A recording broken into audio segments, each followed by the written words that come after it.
Welcome, everyone. Welcome to the regular meeting of the Board of Education.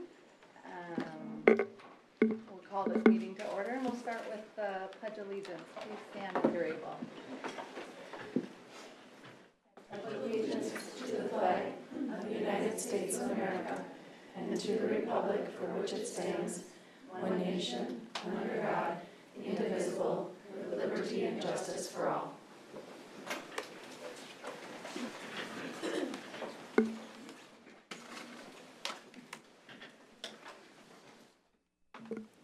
All board members are present, and we'll start out this evening with our Truth and Taxation portion of the meeting. Executive Director of Business Services, Director Ryder.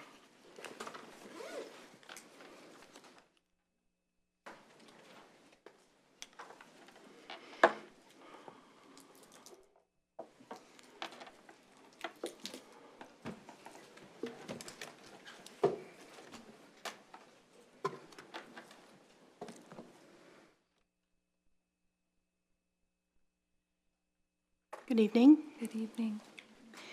This meeting at this time is a truth and taxation hearing, which is required by school districts and must be held during a certain period of time at the end of November until a couple weeks into December. So this is typical for us to hold this meeting. This meeting is intended to be for the public to be able to understand a little bit better the property tax statements that they get, and have any opportunity then to ask questions that they may have or make comments. As we begin, the truth and taxation presentation you're about to see has been helped, or the Ellers Incorporated, which is our financial advisors, as well as PTMA, which assists us with investments. Both of them pulled together, and this is a documentation that they have provided. We have our information specific within this document, but I wanted to give credit where it was due. All right, so as part of the agenda, every truth and taxation hearing must have certain things included, and you can see the statute here as to which Minnesota statute requires these things to be presented. We must talk about our current school year budget. Because we have not yet approved a revised budget for the current year, that is the current standing budget at this time. Next, you also must include presentation of proposed property tax. So a little explanation about that, what that looks like for our district, and what it might mean to our taxpayers. And lastly, a public comment section. These must be, or may be, a part of a regularly scheduled meeting we are holding at the very beginning, and we do have time for public comments at the end. As part of this process, public school districts are funded by federal government, state government, local fees, and local taxpayers through our property taxes, and this is really a conversation about all of that.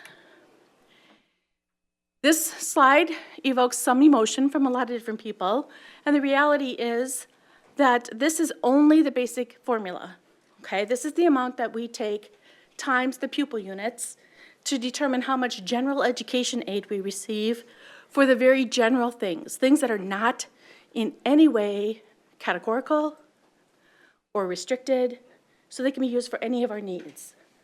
Most of our funding, well, of the state aid funding, I'd say about 70% of it comes into this formula. And the concern is that the blue line you see above is what would that number have been if CPI had been applied, Consumer Price Index had been applied to the amount every year. And the green line reflects where we're at. So the concern with this particular slide is the fact that so long as there is this gap, that makes it very difficult for school districts to be able to cover the general costs, salaries, benefits of their employees that are not in one way, shape, or another committed or restricted for other purposes, right? So the concern here is the gap that you see right now of $1,453 per pupil, and that amount times the pupil units that you have expresses the amount of dollars then that this isn't necessarily keeping up with inflation. So when, say, at negotiations tables or other places, the conversation comes, how is it that we can afford to then make sure that our employees are able to also keep up with inflation, right? So it is a concern for many school districts. The adopted budget, we're going to shift into the adopted budget now. We have an adopted budget that is kept track of in 6 different funds, and you see them listed here. The ones that have an asterisk on them, those are the ones that actually receive property tax funding, okay? So you can see the fund name listed, and you can see the common purposes for which those dollars within those funds are used. This is standard across the state. This is not unique to just us, and it is how we keep track of things separately so that we can, report on that as necessary separately as well. So as we look at our adopted budget summary, this is a budget you guys approved, the school board approved in June of last year. And it is for then July 1 through June 30th of this year. We have in the agenda today some discussion of a revised budget, but that is still in the works and not yet approved. This is the adopted budget, and you can see each of those general fund, nutritional services fund, community service fund, all of our funds are listed here. We have a few more than what you saw in the general 6. I want to talk a little bit about that. The general is self-explanatory, given our conversation that we will have as we move forward. Nutritional services is clearly our food and nutrition. Community service are all those things that our community education department do for our community. Our debt service, anytime we sell bonds, oftentimes those bonds will last over a number of years, just like a mortgage. And when that's the case, then there's principal and interest that needs to be kept track of separately.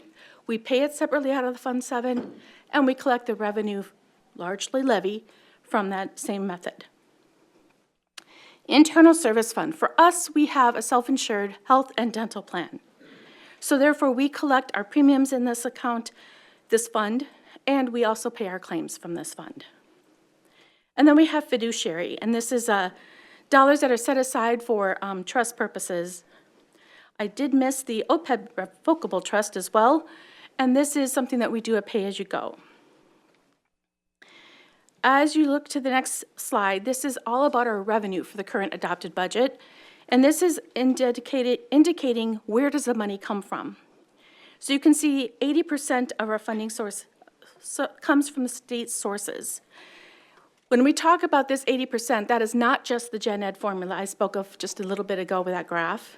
This is also all the categorical state sources, okay? So 70% on Gen Ed, another 10% or so on the other.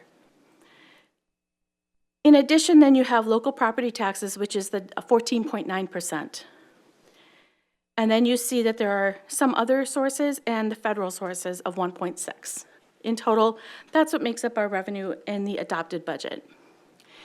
When you look at the expenditures, we're going to take a look at the expenditures by object series, which means this tells us, like, how are we spending the money, right? Is it salaries, benefits? Is it other purchases for somebody else doing the work for us? Supplies and materials? Is it capital purchases or other expenditures that might be related to financing, for example? So as you can see, salaries of 55.4%, and add that to the 23.5, which is benefits, and we are sitting at the 78.9%. Okay, almost that 80% mark, which is fairly common.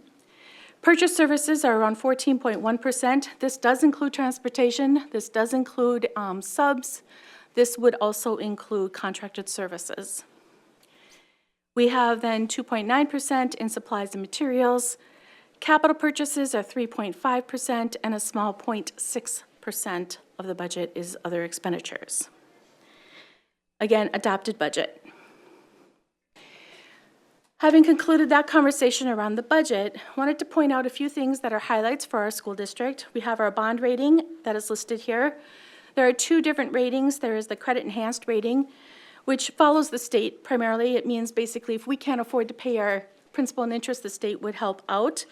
And in order to do that, we have to make our payments 3 days in advance of the normal deadline to make sure that that's done. And then if not, then the state would pick that up.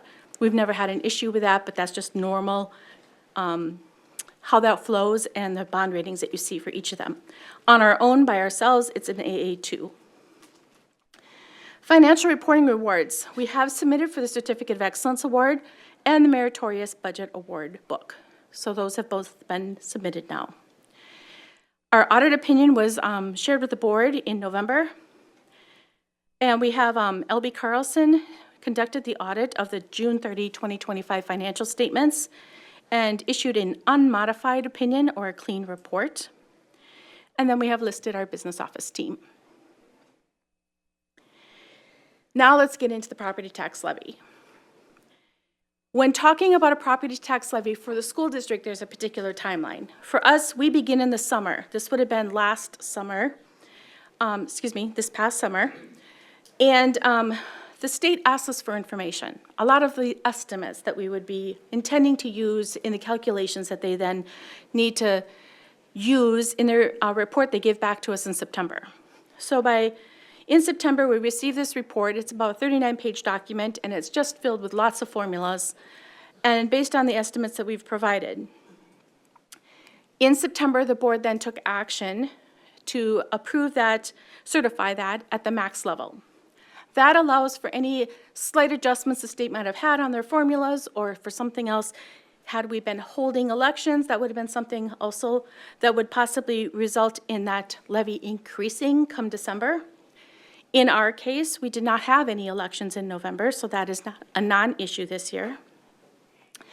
Between November 25th and December 30th, we have to hold our truth and taxation meetings, and this is for the property tax levy for taxes payable in 2026. That means calendar 2026 for our taxpayers, and for us, it means that this is the property tax that we will collect by the counties and distributed to the schools, and we use that then for the fiscal year of 2026 through 2027, okay? So what's in the local property tax levy? The state of Minnesota has limits, requirements as to what it is that the levy may be used for, and a lot of formulas that go into that as well. Oftentimes, some of those formulas are driven by pupil counts. Sometimes it's specific eligible expenditure types, population, voter authorization, whether something's approved by the voters or not, and our property valuations come into play. We're going to get into a little bit of all of that. To start, this is a list of our current levy, and this has not changed from September, and it does break it down into the three funds that receive property tax levy. That is the general fund, the community service fund, and the debt service fund. You also see a comparison of the current proposed pay 2026, which is for your approval tonight, compared to the final pay 2025. There's a dollar change column and a percent change column. I'm going to jump down to the very bottom of that screen, and it shows you that we're looking at a 4.7% increase. And as you take a look at the general fund total levy, that is about mid-page, that's a 0.9% increase on the general fund. It's a decrease for our community service of 8.4%, and the debt service fund has a 9.8% increase. I had a few calls over the last week or two regarding that, wondering, what's this about exactly? Because I know we didn't approve something recently, so why am I seeing an increase now? When you're talking debt service, when a bond is approved for sale, oftentimes like a mortgage then, that is then paid off over a period of time. We have, I believe, 5 issues open. You'll see that in another slide coming up. And of those issuances, there are certain dollar amounts for principal and certain dollar amounts for interest for each of them. And we then levy 105% of that amount.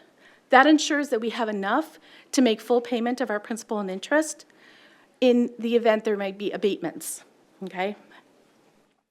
So let's move on to the next slide and talk about this. A property tax also breaks down by different types of categories. If you take a look at our total levy, you can see there's some that is voter approved and some that is non-voter approved. So this is a breakdown showing you how much is voter approved and what about the non-voter approved. So for those line items that are actually voter approved, that's where the increase of 27.9% is showing there, or an increase in dollar-wise, which is probably more applicable, is about 4.6 mil, okay? but it is offset by the non-voter approved, and some of that is debt, but not much of that. That is a decrease of almost $3 million. So the net difference then you see below of 1.6 million, and that is the 4.7% total increase overall. Another way to look at the levy is it can be broken down by what's the referendum market value. So that's the method that the state uses to calculate the tax. And some of our dollars in the levy are calculated based on referendum market value. Obviously, the referendum would be one of those items. The total net tax capacity is oftentimes used in the formulas for all the other things, okay? Again, you can see the combination of those two and that breakdown by percentage and by dollar. Debt is oftentimes calculated on the net tax capacity, and that's where you see that $1.5 million increase again. And it's going to come up again in another slide. So overall, why do we see a long-term facilities maintenance reduction of $582,462? This is something that it comes into play on the levy at times. And what they call it, find this right screen here, state equalization formulas, okay? So this is a case when you take your property valuation per student, and the formulas provide for more state aid to be provided to districts when there's less property wealth per student in a category. So back to where we were, sorry. That is what the $582,462 is. It will come to us, but it will come in state funding, not levy. It does not mean our total is reduced in total revenue, but it does mean it's not coming from levy. The lease levy is down by $332,775 because one of our leases is dropped off.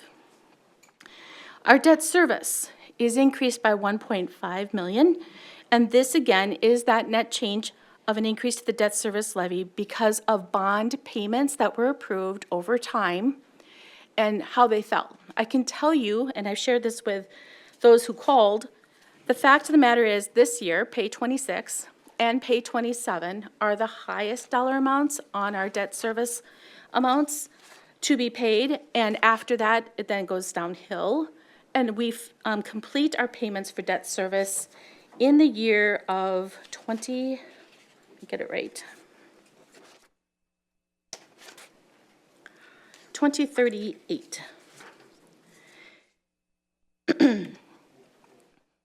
Yes, 2038.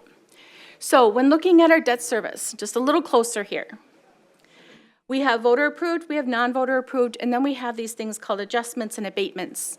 Those are adjustments that happen and they come into your levy like 2 years after the fact because, as I mentioned, when we give them all the information in the beginning of the process, they're estimates, right? The actual dollar amounts comes into play with a number of our formulas. So if you don't spend what you thought you were going to spend and you already levied the taxpayers, then you need to give it back. And there's adjustments that they do. And it's a rolling schedule, and so every 2 years, you'll see that come through. So like we might see in Pay 26 adjustments for 2024 actual information. As I mentioned, there are 5 issuances that are still open that we are still making payment on, principal and interest. They're listed there. And when that debt is approved, there's always an attempt to try and keep the amount that taxpayers are paying fairly level. And I spoke with our financial advisors today about that. Why is this looking like such an increase to us at this time from a taxpayer lens? And largely it's because at the time of the issuances of some of these bonds, particularly the 2018B, I think it was, the expectation at that time is that our growth was going to grow a little bit faster and longer than it actually did, right? So the result then is that you don't have quite as much growth as had been intended. So the intention initially was to keep that very level. Didn't exactly work out that way because the growth didn't continue as long as had been hoped, okay? So some levies increases are offset by a reduction in state aid. As I mentioned earlier, it does not change your total revenue. We talked about state equalization formulas. We noted it in the area of the LTFM. There are many other areas within the budget that might be the case, or within the levy that could be the case. Now let's look at this from a lens of a taxpayer. There's a timeline for taxpayers. In March of 2025, they received preliminary valuation notices from the county for their taxes payable for the following year. At that point in time, they had on the back of their proposed tax levy, which might have looked something like this one, this is a sample, they had an area that is all about the appeal process, and they could have taken action at that point in time to appeal. So they have that period of time of spring and early summer to do that. Come November, the 10th through the 24th, the counties deliver mailed in notice of proposed property taxes to each taxpayer. And then from November 25th to the 30th, we hold our truth and taxation hearings. I'm not the only one holding these for our taxes, for our taxpayers, because there's the city and there's the county. They do their own as well. When we talk tonight, we are only talking about the school district portion. So on this sample tax statement, you can see there's the county, there's the city, and then there's the school district. So taxpayers, when getting their forms, should take a look at only the school district rows to correlate that to our conversation we're having tonight. So as we hold our truth and taxation hearings, it's all intended to help people understand that better and to take their questions and comments. Come March of 2026, that's when taxpayers will receive their formal tax statements from the counties for their taxes payable in 2026. They'll make payment on that in the calendar year of 2026, and as I mentioned, that becomes our 26-27 revenue. So we talked about the sample form. We have on the back of that would have been received last March, the opportunity for appeals. Now, what about the calculating of property taxes? There are three main variables of how it is that you come to the point where you actually have a property tax statement with a dollar amount and includes their valuation information, right? So you have their estimated market value that is established for each parcel and is done by the assessor. We have property classification rates that are established by state statute. The legislature determines those. And then we have our tax levy that is established by taxing jurisdictions. So we're talking about our portion of the tax, and that is for us the amount that we're discussing, and we saw earlier, made up of 3 different funds. And that is something we do have control over somewhat, but how much of that is limited? We'll talk about that in a moment. Property values do not rise uniformly across properties, across districts, right? So the burden of the levy oftentimes will shift from taxpayers with lower increases to those with higher increases. So if you have a higher valuation increase, you may find you're taking a larger part of that pie. Communities that have a higher percentage of commercial properties will find they have a lesser tax burden on the residential properties, okay? So when taking a look at this, we talked earlier about 2 types of tax valuations, that net tax capacity, which is most all property tax types that pay on that amount, whereas the referendum market value does exclude ag land and it does not include the seasonal rec properties. Our district for taxes payable 2026, under the net tax capacity levy amount, that's $21.8 million. Most all the property types pay on that amount. Our referendum market value levy amount is $13.8 million. And again, that excludes those areas. The total amount of our levy is $35,661,198. So let's take a look at this from a perspective of a home value of $500,000 on average. Their property tax statement is estimated to be around $1,674 for the school district property taxes in pay 26. This screen breaks it down as to help understand what's making that up. Like how's that money going to get used? So at the top you can see these are the categorical levies that are eligible for board approval. This is where the board can say yes or no to them. Oftentimes, if you say no to a levy, if there's a state component, then you don't get that either, okay? But that has some choice there. Then you have the board-approved debt. This is the portion of the levy that is the board has control of solely. Then you have your voter-approved bonds and capital projects levy. Over time, that's been the case. Voters have approved certain bonds and capital project levy. In our case, not capital project, but certainly the approved bonds. The categorical levies that are eligible for board approval, like local optional, equity, and transition, those are really kind of like state formulas that most everyone goes with, and it's kind of a bare minimum when it comes to things. And that's the 392 you see for board-approved referendum market value levy. Voter-approved operating referendum levy is the last one on the list, and that's $277 of that $1,674. So that's the portion of the voter-approved operating levy. At one point in time, the last two boxes were together. But over time, state statute changed, and they kind of broke out a piece and said, this is going to be standard for everybody, and then this amount was going to be the standard for everybody. So it went from 300 and 424 were the two numbers that they basically combined and said, you're going to get that no matter what if you have a voter-approved operating levy, unless you say no as a board. And then the rest of that amount that you might have had the board voters approve at some point in time, that then became the amount that is then eligible for renewal or will end, right? As we move on, now we're getting into what's the true tax impact to our taxpayers.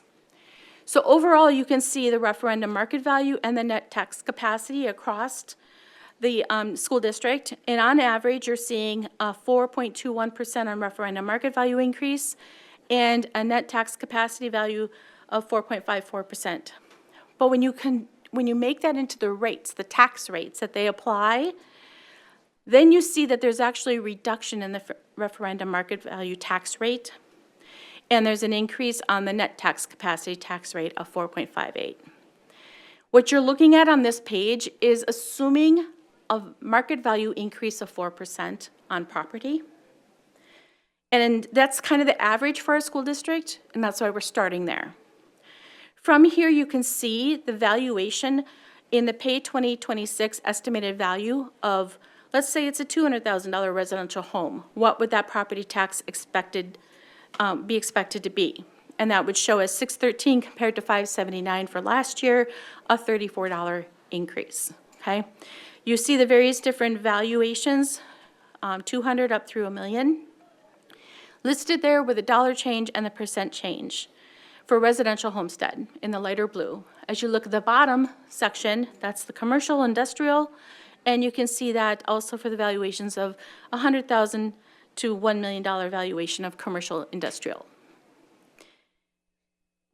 As we take a look at this next slide, it's true that not all of our homeowners or business owners have the same type of change in their valuation. So this is assuming there's no increase whatsoever. And then what's that tax impact for somebody who would just see the same exact amount as they saw last year for their valuation? And so you can kind of see this might be then the low end. If it's at 0, we had 4%. And the next slide is what if it's at something like 8% increase? So we're trying to give a flavor of the various different types of scenarios that a taxpayer may find themselves in, so they can kind of identify which one is more closely related to what they're seeing on their tax statement. And then this should align with what they're then seeing on their tax statement. There are other taxpayer resources available that we encourage taxpayers to look into, particularly if they're finding that they have difficulty in making payment on those taxes. There is the Minnesota Homestead Property Tax Refund that's available. There's Special Property Tax Refund Program, Senior Citizen Property Tax Deferral, Disabled Veterans Homestead Property Tax Exclusion, Blind Disabled Special Homestead Classification, and the Green Acres and Rural Preserve. We ask that you reach out to tax professionals with regard to those.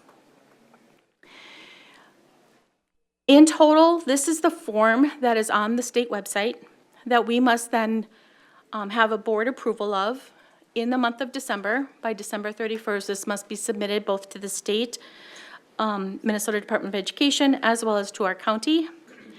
And so you can see that it is broken down here by the limit being what was known in September, the proposed amount that would be what's showing now in December, and then the certified amount, assuming you do certify this final levy. So the full amount, and it does need to be in cents, is $35,661,197.94. That will come up later in the agenda tonight for action by the board. At this point in time, this concludes my presentation for the Truth in Taxation, except for the public comments. Thank you, Director.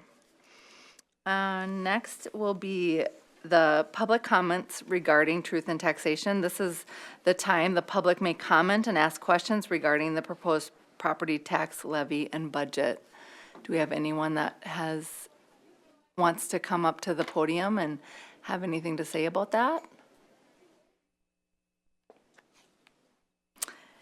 Seeing and hearing none, we will move on to Laker Pride. Is Director Marshall here? Yeah. He is. Very good. We are honoring the fall athletics and activities participants and their coaches. Director Marshall, thank you. Sorry. Yes.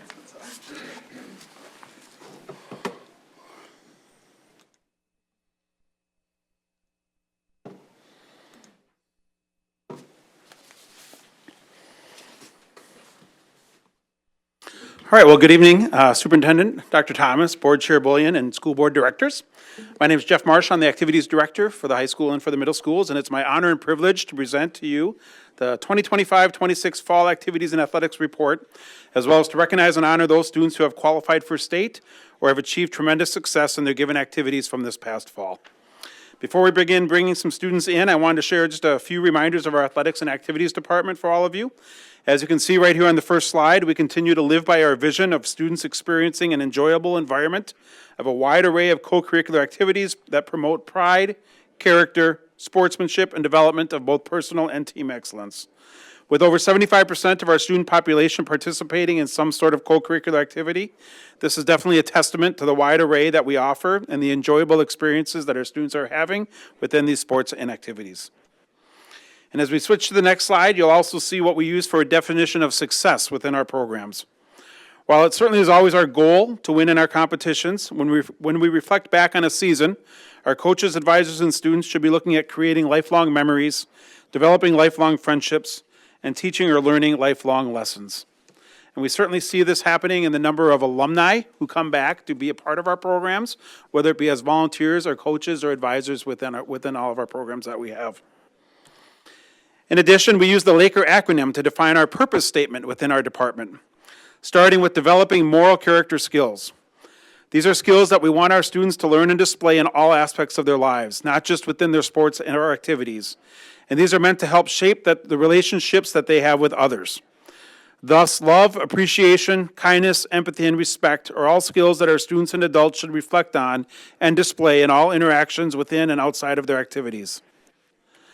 The performance character skills of legacy, advocacy, knowledge, enthusiasm, and resiliency are skills that we want our students to display specifically within their sport or activity, and are skills that we want our students to learn in their relationships with themselves.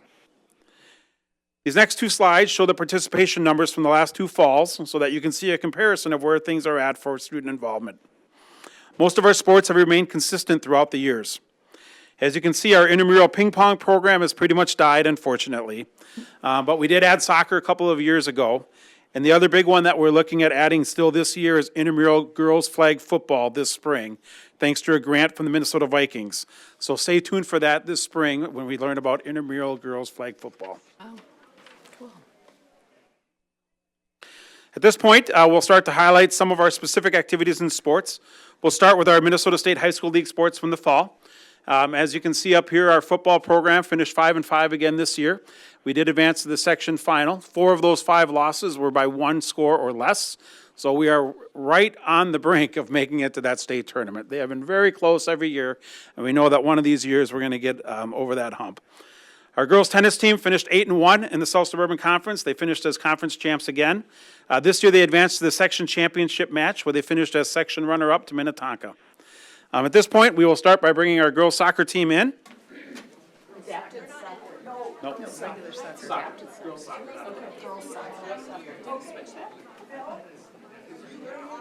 As they come in, you can see that our girls soccer team finished 5-3 in the conference, which when you see that record, you don't think, okay, 5-3 in the conference is pretty good. But they ended up finishing 15-6-1 overall. And they certainly had an absolutely unbelievable run right at the end of the season. Ladies, you can line up right here and face the audience that way. The team went on, and they were seated actually 4th in the section tournament. And so we only hosted one section game. But after that, after winning that first game over Shakopee, they went to face the number 1 seed, Minnetonka, over at Minnetonka. And they ended up winning that game in an unbelievable result. 2-1, I believe, was the final, if I remember. 1-0. 1-0 was the final for that. And then they went on to the section championship game down in Chanhassen. Chan was the number 2 seed team, and they dominated that game, winning 4-1. 4-1. Thanks, Coach. 4-0. All right. The one thing I remember about that night is it was pouring rain. I'm sure you all remember that as well, too. So finished as section champs and beating Chanhassen and moving on to the state tournament for the first time since 2002.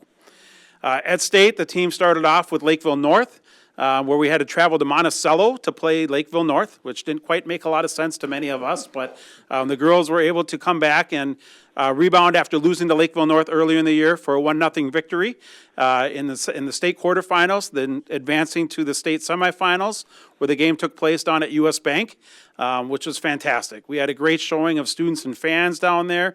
We went up against the number 1 seed, Wayzata. We scored the first goal, but Wayzata ended up scoring 2 more and won 2-1. But the girls bounced back the next day in the 3rd place game, and they ended up taking 3rd place, again, beating Egan, who had beaten them earlier in the year, for a 1-0 victory for 3rd place in the state tournament, which was absolutely outstanding. So we have some of the members of the team here with us tonight. I'll go ahead and announce all of the names for that, and then girls will get you together for a picture at that point as well, too. So the team members this year were Alicia Kuczynski, Paige Lehman, Abby Adi, Addie Shikala, Nikki Stroup, Allie Torres, Taylor Hendrickson, Tony Fisher, Isabella Cavallaro, Gianna Steam, Lauren Schindler, Brianna Phillips, Ellie Ullman, Camilla Macias, Liliana Ulrich, Kendall Young, Olivia Drum, Molly Tressel, McKenna Lyons, Tegan Jurek, Matea Smith, and Veda Ullman. And the coaches this year were Phil Walzak, Hannah Butzlaff, Steve May, Todd Luce, and Paula Wolf. Congratulations, girl, on an absolutely outstanding season.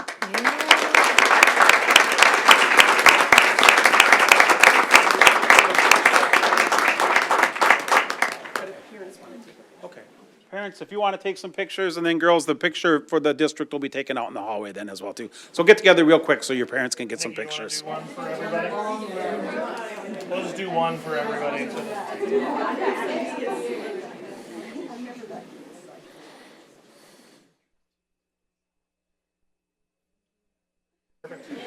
Congratulations, ladies. Congratulations again, ladies.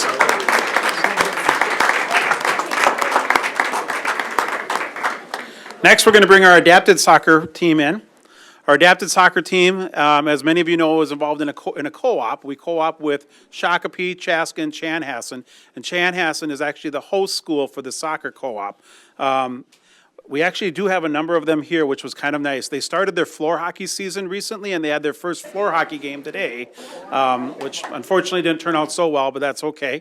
And the one thing I will encourage you to do as they come in, if any of you have never been to an adapted sporting event, I really want to encourage you to do so. And I think I've said this many times before, but you are not going to ever see a truer form of sportsmanship, of camaraderie, of just you name it across the board, the support that they give each other, the support that they give to the other teams. These guys participate in sports for the true love of being an athlete. And they're competitive. I mean, they are very competitive. I went to one of the state soccer games, and you guys were so fun to watch in that very first game. Just exciting to see. So again, we've got six of them here tonight. And again, we know you started floor hockey today, right? So, yep, and now that'll be going, and then in the spring, we'll be doing softball, and we are the host school for softball. So all those games are over at Twin Oaks at softball in the spring. So again, the team ended up qualifying for state. They actually got a bye to make it to state, and at state, they won their first game, came back the next day, lost the second one, and then they played in the third place game, lost a tough one, but ended up taking fourth place at state this fall. So congratulations to all of you. Team members who are from the Prior Lake Savage area schools: Cece Brundevold, Dylan Norman, John Conley, Ayub Hussein, Colin Schultz, Caleb Schultz, and Ben Madsen, and Julia Reese was their coach. So congratulations to all of you. Nice job.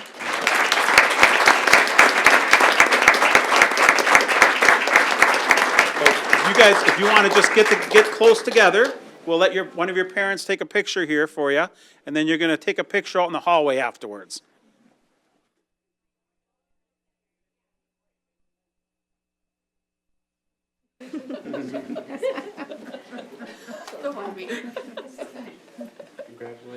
All right, congratulations again, you guys. Go on out there for another picture. So good. Hey, next we'll be bringing in our girls volleyball team. The volleyball team this year finished 7-2 in the conference, which was good for a tie for second place in the conference. They also finished 23-11 overall. This is a group of girls who came together unbelievably well at the very end of the season. And when they went into sections, they were the number 2 seed. We ended up playing Shakopee in the first round, swept them pretty easily in 3 games. Then we hosted Eden Prairie, and Eden Prairie, who had upset the number 2 seed earlier. So wait, we were the 3 seed, thank you. They upset the 3. All right, that's why we hosted them, because we were the 2. Sorry about this, I can't keep it all straight. So they came to our place. Again, we beat them in 3, which set up the section championship match over at Chanhassen, and Chan was the number 1 seed in the section this year. And I'll tell you, to be able to go down to Chanhassen and watch that section championship was absolutely incredible. To see how much the girls came together, how much fun they were having while they're out there playing, and the excitement that they had, and just how well they played together was truly amazing. So they won that. They swept Chan in 3 to qualify for state. The first time since 2017 that the girls volleyball team has qualified for the state tournament. They went into state as the number 4 seed, if I remember correctly. 3 seed, okay? This is why I need to write things down. They went in as the 3 seed. They took care of Centennial, who was the 6th seed, first round, and all of these games were down at now called Grand Casino Arena, downtown St. Paul. Took care of Centennial in the first one, swept them in 3, set up a rematch with Apple Valley, one of our conference opponents, who actually had upset the number 2 seed the day before. And while Apple Valley came out pretty strong in that first game, we ended up taking care of them after that, beat them 4-1 to advance to the championship match, which was just unbelievably exciting. Preseason was the team ranked, I can't remember on that, 7th. Okay, but they certainly were not a team that was on a lot of people's radar to be able to qualify for the state tournament throughout the course of the season.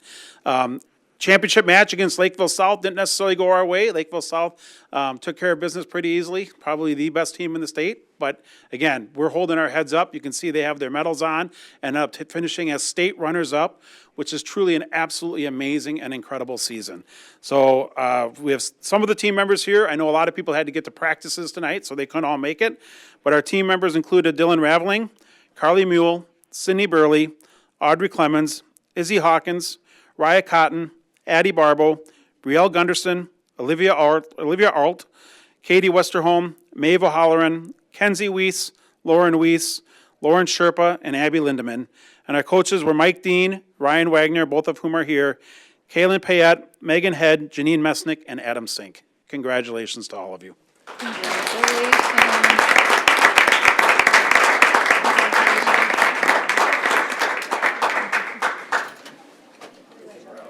Next up, we're going to bring in both of our cross-country teams.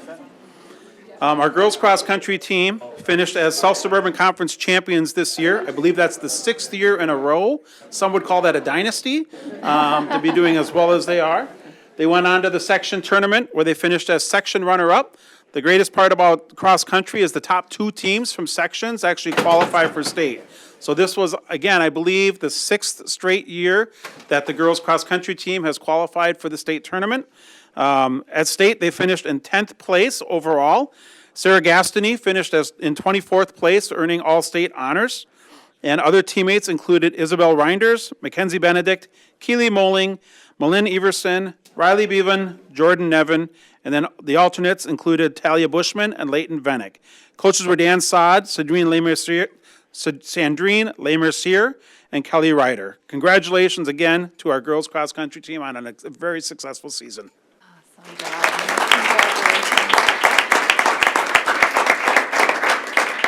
We also have our boys cross-country runners up here.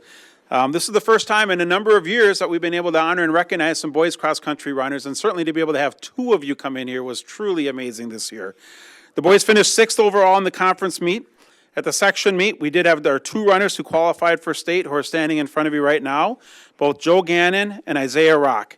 And coaches are Missy Rock, Neil Engler, and Sean Straka. So congratulations, boys, on qualifying and running in the state meet as well.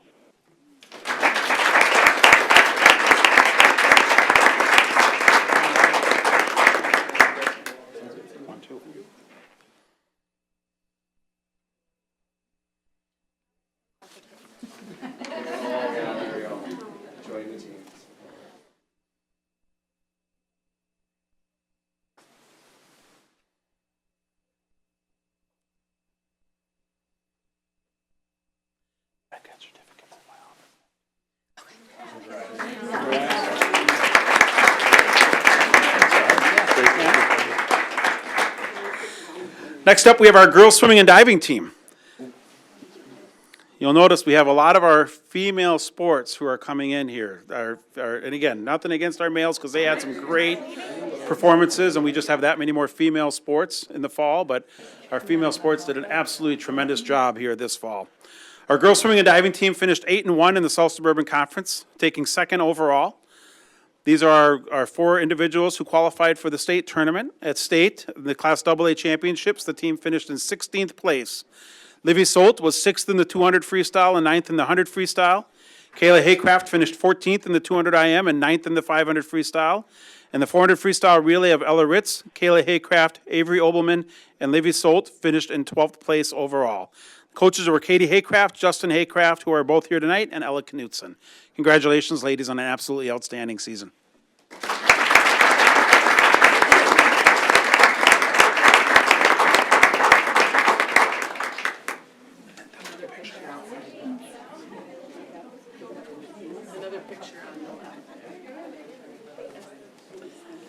I will briefly mention as well our boys soccer team. Our boys soccer team this year finished 4-2-3 in the conference, which was good for 3rd place in the South Suburban, 7-6-3 overall. And they certainly have a lot of strong underclassmen who will be returning next year as well.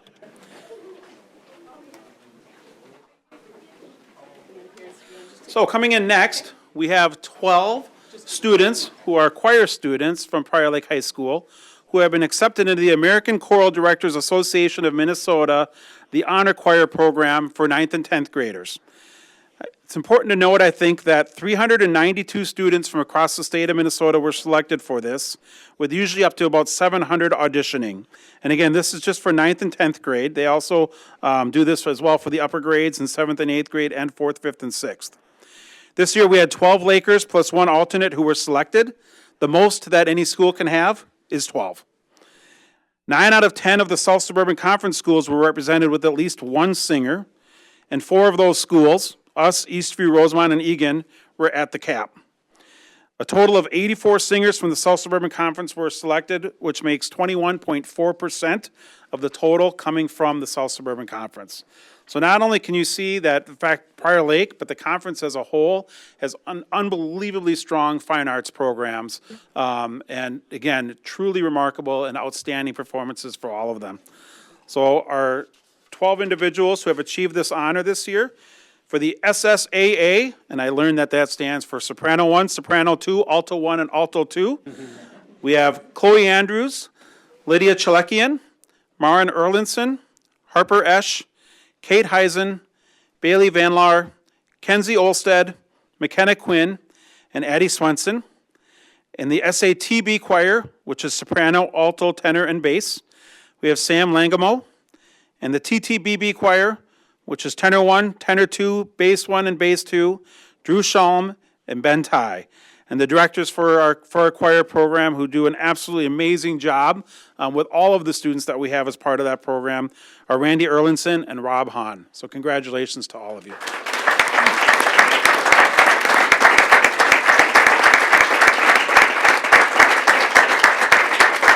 You want to get together, parents, if you want to take a quick picture in here, and then you can go out the hallway and take one too. Maybe if one of you wants to take one and then share it.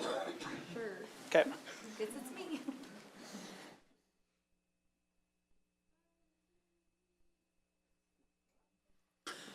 Congratulations again, you guys. They'll take a picture in the hallway then too, so.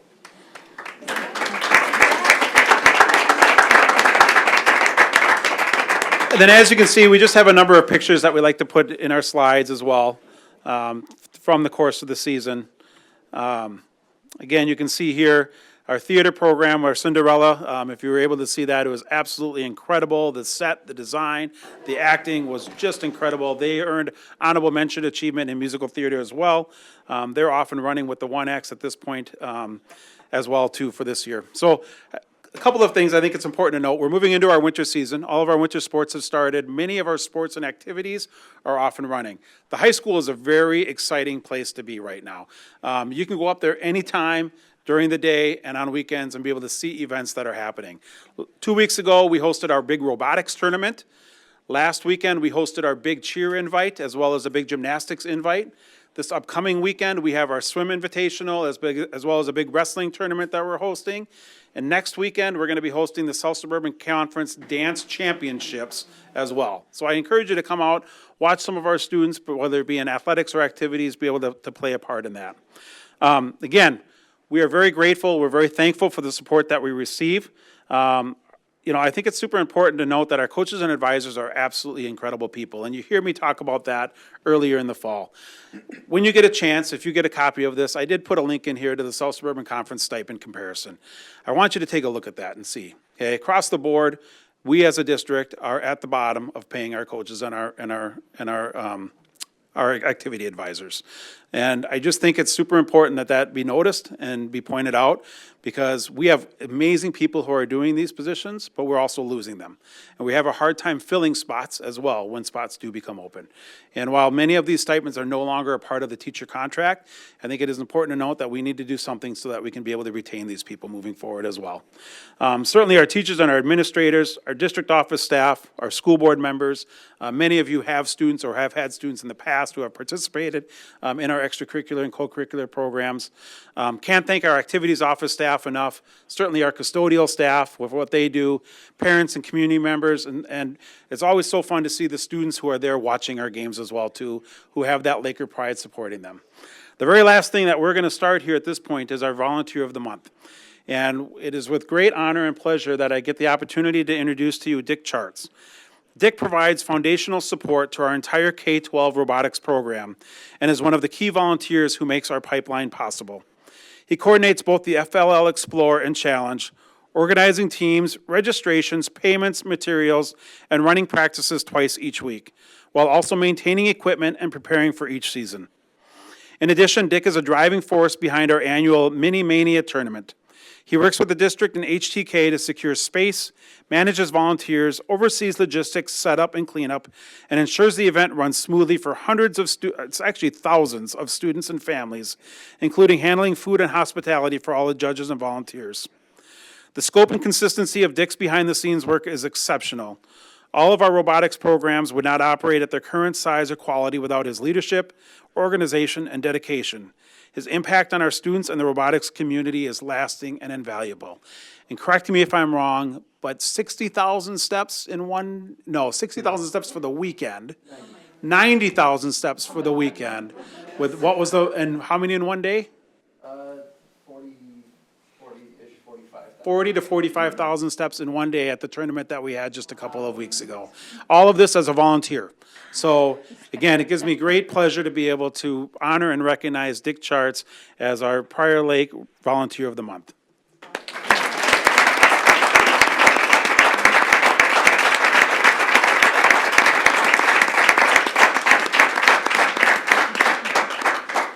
Again, thank you for for allowing me to have this opportunity to present this. We will see you again in April. Thank you so much. Moving on, we will go next to the superintendent report. Dr. Thomas.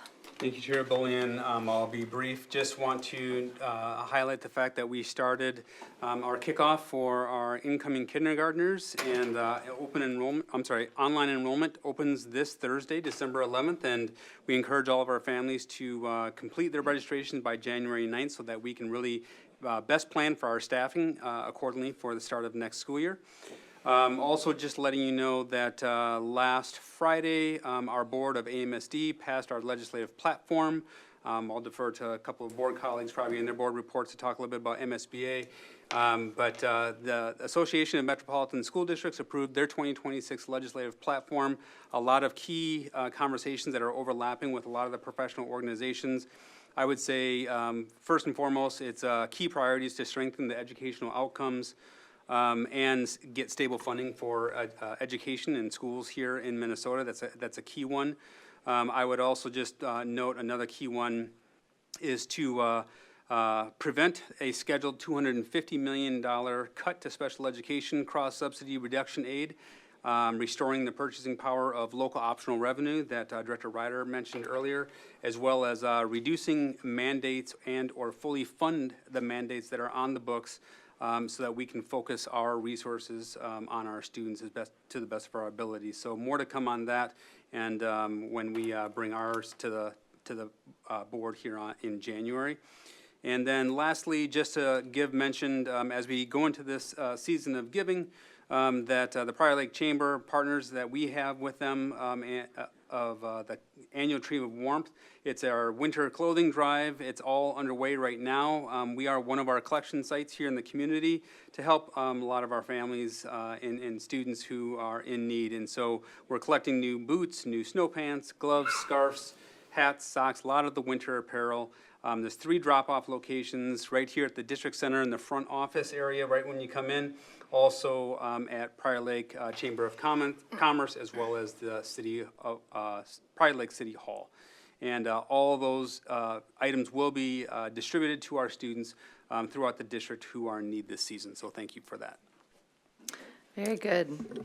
We have one proclamation this evening on school safety and security. Director Johnson, would you read that, please?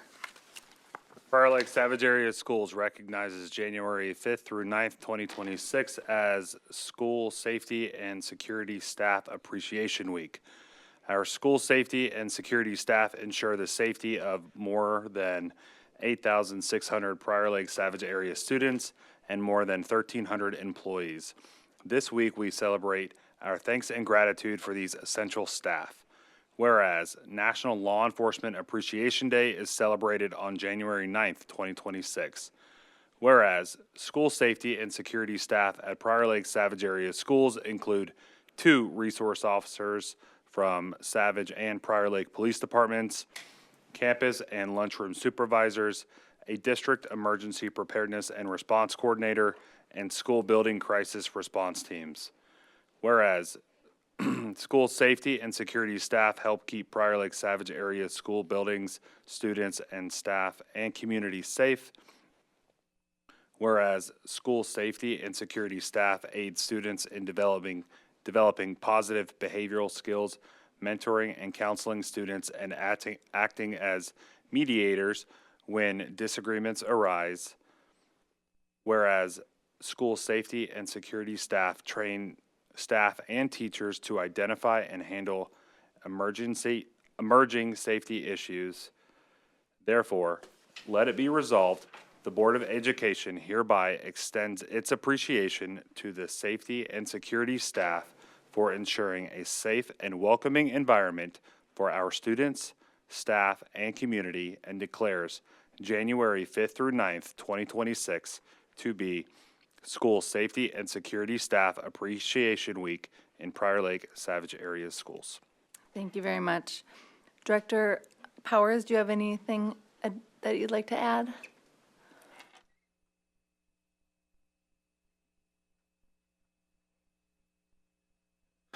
I'm going to be real quick with this and be as thorough as I can. Thank you, first off, for recognizing this group. It's a smaller group, but they are mighty. Right now, some of the changes that we've been able to implement over the last few years, I think are really making a substantial difference in our schools.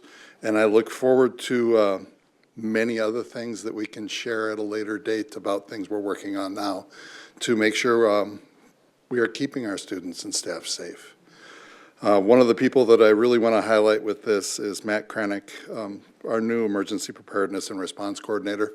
He is doing a spectacular job, and I look forward to seeing the things that he can do for us in the district in the future. So thank you very much for all of this. Thank you, Director Powers. Next, we'll move to open forum. This time is set aside to receive citizen input. Speakers, we ask that you respect the 3-minute time limit and please speak in the manner in which you prefer to be spoken to. We have one speaker tonight, Paula Thompson.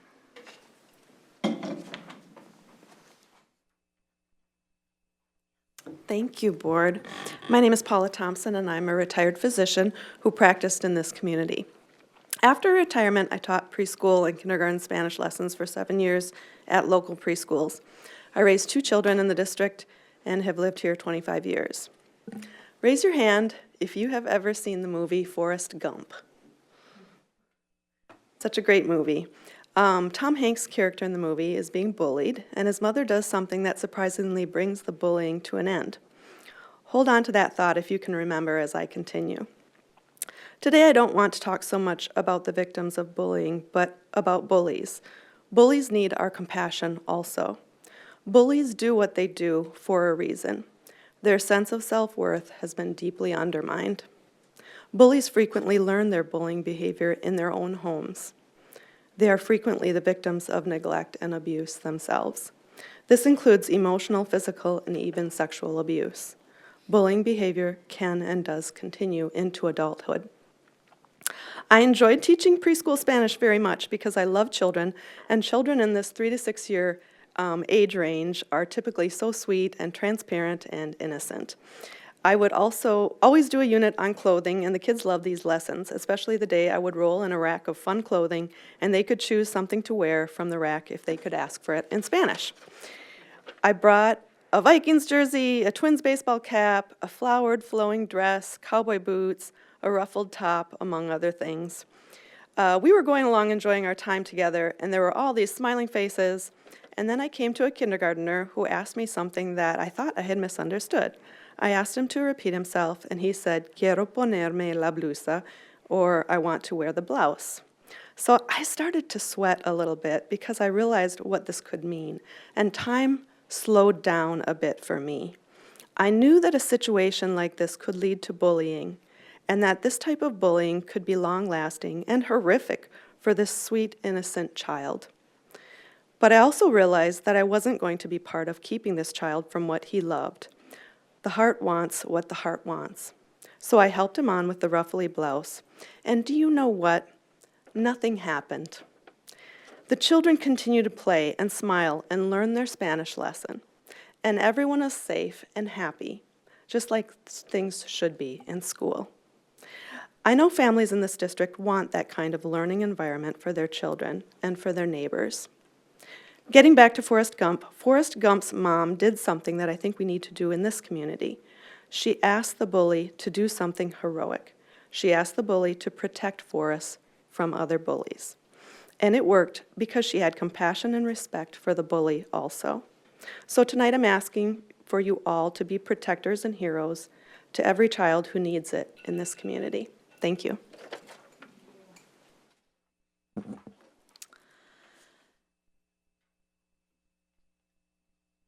Next, we'll go on to the approval of the agenda. I'll entertain a motion for approving the agenda.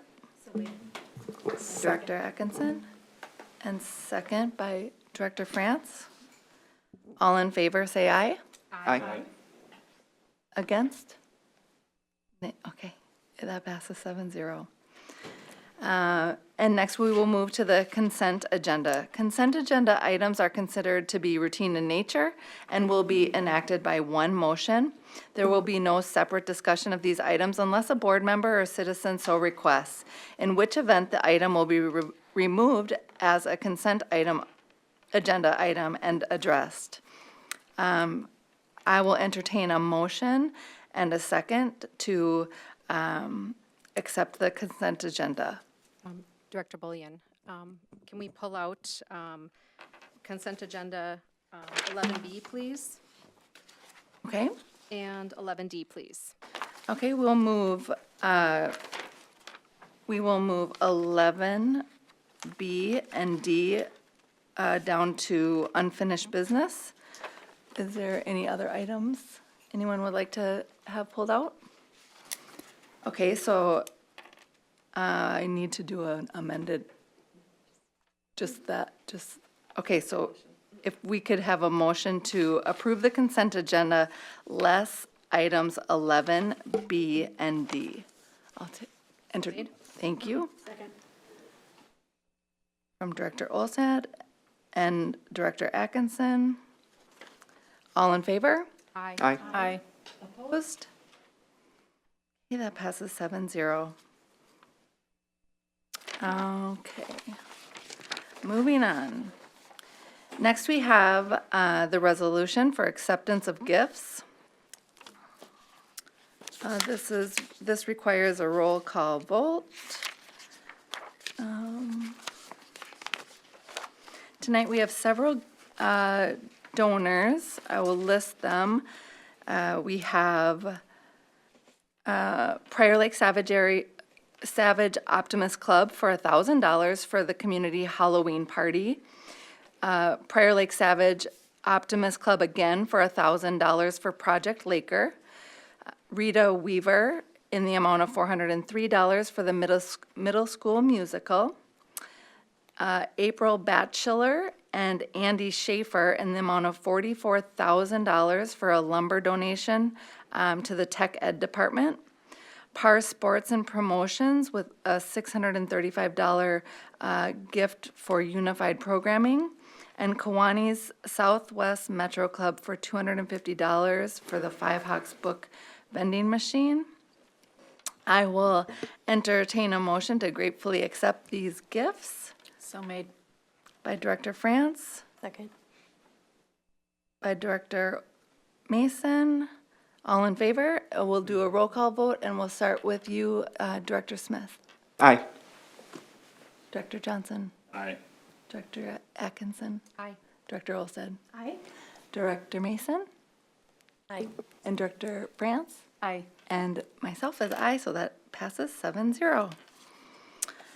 Next up, we have personnel items. I will entertain a motion to, for additional educational support position. By Director Johnson, Second. second by Director France. Executive Director of Administrative Services, Director Cawthorn. Good evening, Chair Bullion and Superintendent Thomas and other directors. In your board packet there, you have a memo for a community education pool deck supervisor. The community education is needing additional staffing to oversee the evening operations of the summer swim lesson program. The associated costs will be covered by the 04 Community Service Fund. They did reduce down to one assistant swim coordinator who now oversees the morning and afternoon program, and the deck supervisor would oversee the evening classes. And the cost of this position would be covered by the elimination of one of the assistant swim coordinators. Any discussion? Seeing and hearing none, I will, all in favor, say aye. Aye. Aye. Opposed? That passes 7-0. We will go on to unfinished business with it, which are the items from the consent items 11B and D. Director Atkinson? Yeah, thank you. I just have a question about the purchase orders. There's 2 documents in the board packet with purchase orders over 25,000. And my question is, I see a list of all the different purchase orders over $25,000 for the year so far. And my question is on the second document that sort of relates to the statute. As far as the process for reviewing contracts and bids from anything over $25,000 to $175,000, several of those items on that purchase order of over $25,000 are within that range. And I just want to understand how our district is following that process related to the statute. Thank you for the question. So that is the supporting document that I would refer to first, which talks about districts can handle this very differently. It's kind of up to how they arrange things, usually in the administrative meeting. And so I took a look back at our January 13th of 2025 organizational board meeting, and under 7H at that point in time, there was a description of what it was that was the superintendent and the person in my position, Executive Director of Business Services, and what authority they would have, right? And so it does say that those 2 positions are authorized to lease, purchase, and contract for goods and services within the budget as approved by the board, provided that any transaction in an amount exceeding the minimum amount for which bids are required must first be authorized by the board and must fulfill other applicable requirements pursuant to the statute. In this case, when they talk about bids being required, that's the $175,000 and more, okay?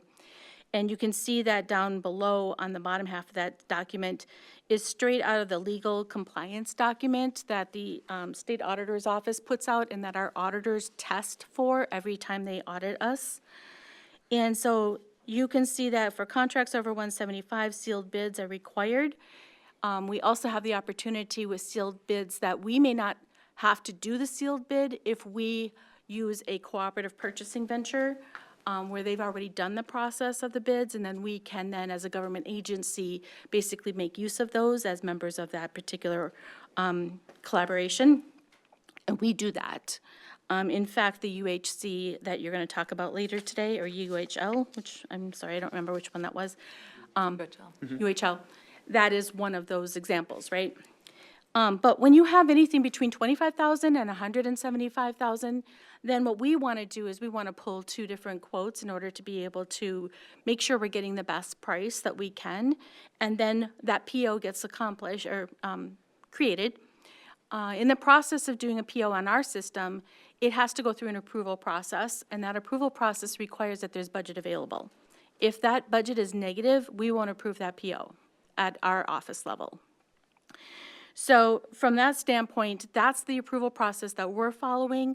And with that $25,000 to $175,000, anything that comes through there, then when we go ahead and approve that PO, it is being sent off to the vendor, and it's a commitment for us, right? They're ordering the product and things are moving ahead. So when we provide the information to the school board, when I started, it was a matter of, okay, how do we exactly pull this together? I'm still working on finding a way on the Skyward Queue, which is new to us since October, of exactly how I can pinpoint the POs that are actually in the system that are approved but not yet paid and that fall above this threshold, right? And you'd think it'd be easy, but for some reason or another, every time I run it, I get different stories. So I ran instead the report you see, which is a download of all POs. And then I filtered on those dollar amounts that were over $25,000 to see what that looked like. And I compared it then to see what it was that's been provided to you for approval. When we provide the purchase orders over $25,000, that's going to be after the fact, okay? POs have already been approved and the order has been made. When I provide, and when I started this process, it was kind of hit or miss because I was getting emails that said this PO is above $25,000, add it to the board report. Fine, I can do that, but as you see, there's a couple of them that were missed along the way. And so by running a report then that is by invoices, now I'm capturing anything that is paid over $25,000, and then identifying those that have POs attached to them and looking at that. So that's what you were seeing from me, like about the first meeting in September on, was a report of those that were paid already over 25,000 and not necessarily POs, unless I went and found them, right? So that's what I need to know and understand from you. What do you want to see? I'll continue to look for it, otherwise I'm going to rely upon emails coming through and giving me that alert of anything over 25. I can also work with our staff member to make sure that she uses another layer of double checking and providing that list to me. But if it is over 25,000 and less than 175,000, just know that when it comes to you, we can't hold it up because then we wouldn't get things ordered in time. But that has gone through the approval process that we have, and then now it's available for you to take a look at those, but it is after the fact. So two things. I appreciate that. I think, one, I personally think this conversation should happen in January when we review this policy. Sure. So rather than tonight, just so we, can get through the things that we have planned for this evening. The other thing is it true that if an item goes out for bid, that it should come before the board? I was just talking to some other school districts about how they handle this, is that when something comes up for bid, it would come before the board, like you're saying, the UHL contract, and then we give the approval, okay, fine, go out to bid. That's been my leadership practice, is to, if it's over 175, it's going to the board. Not always do districts do that, but, because if they go through the bid process and they do everything like they should, some may choose not to, but I do follow that, because I feel as though the legal compliance, when you read through it, that is something that the board should be seeing. Right, and do we legally have to accept the lowest bid as well, is my understanding? There can be or- exceptions to that. You need to be able to defend it if that's not the case. But yeah, there can be exceptions. Yep. Do you want to go on to, any other discussion? Oh. Yes. My question is around the Savas curriculum. Yeah. So it's got two of them there. One of them, it says in the description 1 year. And then the other one looks like Great Minds. And then it's got, modules 2 through 4, Savas. And then, so one of them, the 1 year is for 59,310. And then the one right above that is modules 2 through 4, Savas Envision Math. And that one's 74,900. Yep. Do you see those two? Yep, I do. Overall, my question is, I understand, one, and this might not be a question for you, maybe for Dr. Thomas, since Dr. Anderson isn't here. Is Savas going to be a yearly cost? If so, are one of these two the yearly cost? And that's... Yeah, so so what you see here is our pilot resources that we purchased for this year.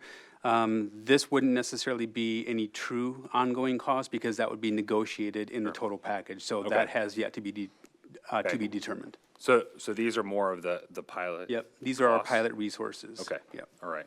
I had something else and hopefully it was gonna jog my mind, but I lost it. So I appreciate it. Thank you. If it comes back, just let us know. Yeah, I will. Thank you. Yeah. And any other discussion on that item? And then, do you want to address the next one, Director Atkinson? Yeah, so the second item that, thank you for the 11D cash flow report. Since this is the first time we've seen this, I was just wondering if Director Ryder could just kind of walk us through just high level for the board and for the community. Sure. Okay, so you have seen this report, I think, in April or June of last year for the month of April for the first time from my predecessor. After that, then you get into the audit period where everything is still kind of in flux, and so we tend not to do this report during that period of time. Now we have July, August, September, October reported. You have seen the financial reports on a monthly basis provided in this exact same format for the revenues and expenditures, and those numbers will tie back to those monthly reports. And then you see at the year-to-date actual, That's the cumulative total so far, okay? So those are all the white columns of numbers that you see on that cash flow sheet. That which is grayed out for November through June projected, those numbers are basically taking our remaining balance and trying to understand where those expenditures might be incurred. So for instance, in talking with our controller, you know, she took into consideration, we would anticipate maybe having a retro pay for a negotiated group during this month, you know, and so she's adjusting for some of those things. The month of June will always be far greater because you have payroll for various different groups that are run, they get 24 payments, but they run it through the summer, so you end up with 5 of those payments coming back in the month of June. Okay, so that's why you always see June being a lot higher than the rest. The caution I have around this, and the reason why when you look at your monthly report, it says cash flow basis at the top, is because when you're talking cash flow, that's all well and good. But keep in mind, we report our financials on a modified accrual basis.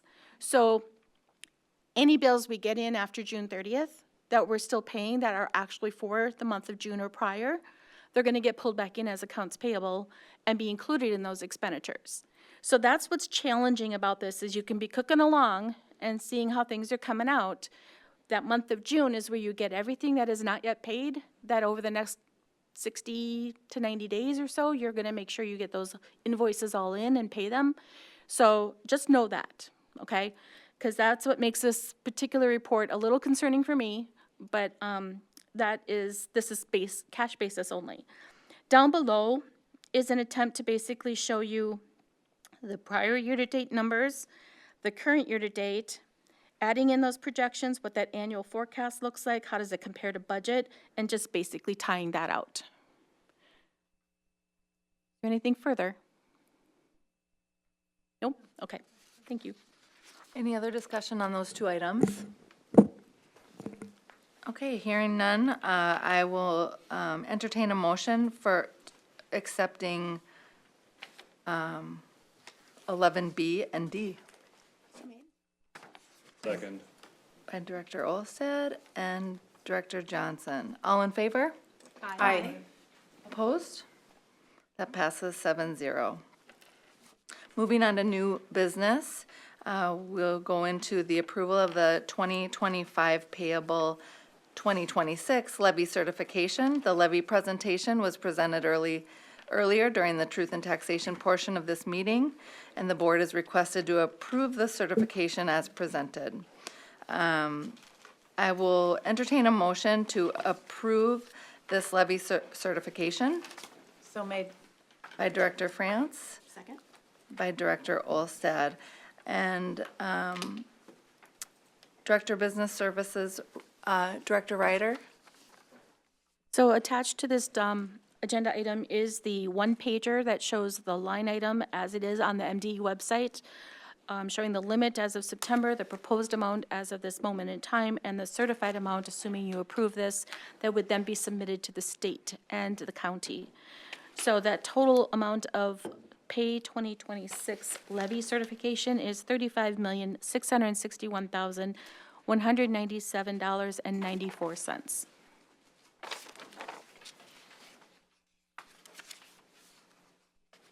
Any discussion? Seeing and hearing none, all in favor? Aye. Opposed? That passes 7-0. Next up on the agenda is the final budget. Further discussion of the 25-26 revised budget with clarification of the general fund deficit. Board action will be requested in January. Director Ryder. Sure. So initially, there were 2 items that were loaded into the board packet prior to publication. And that is one that shows the resolution that is anticipated for the month, for the first meeting in January. And it shows the total amounts for general fund, food service, each of the different funds that we had just actually talked about in our Truth and Taxation hearing for the adopted. We lay this out similarly in a resolution for the revised. With that, you'll notice that there, it does say that there is a usage of $768,423 of various fund balances for the general fund. Previously, when we had this conversation at the last session, I had that listed as unassigned fund balance. So I went back through to understand, I re-listened to the meetings that were held with you previously and with my predecessor and such, and I can see where some of that confusion's coming from. So then I created the second document that was loaded up to show the adopted budget and how the items that were listed at that point in time that would have a reserve that would be expected to be spent down. So these are cases where possibly you received funding and didn't spend it all, or you anticipate spending more than what the funding is, right? So as of the time of the adopted budget, that would have been May, June of last year, there was no final numbers for fund balances across the restricted funds for fiscal year 2025. And as we've talked about the audit, we ran into a circumstance where we had over expenditures in areas that were largely unassigned, and that then created an issue for our unassigned fund balance. So our policy is that you use restricted funds before you use unassigned funds. In that process, then, some of these fund balances that you see, for example, the staff development and the compensatory, those fund balances, we allocated expenditures there in '25 to use up the restricted instead of unassigned, okay?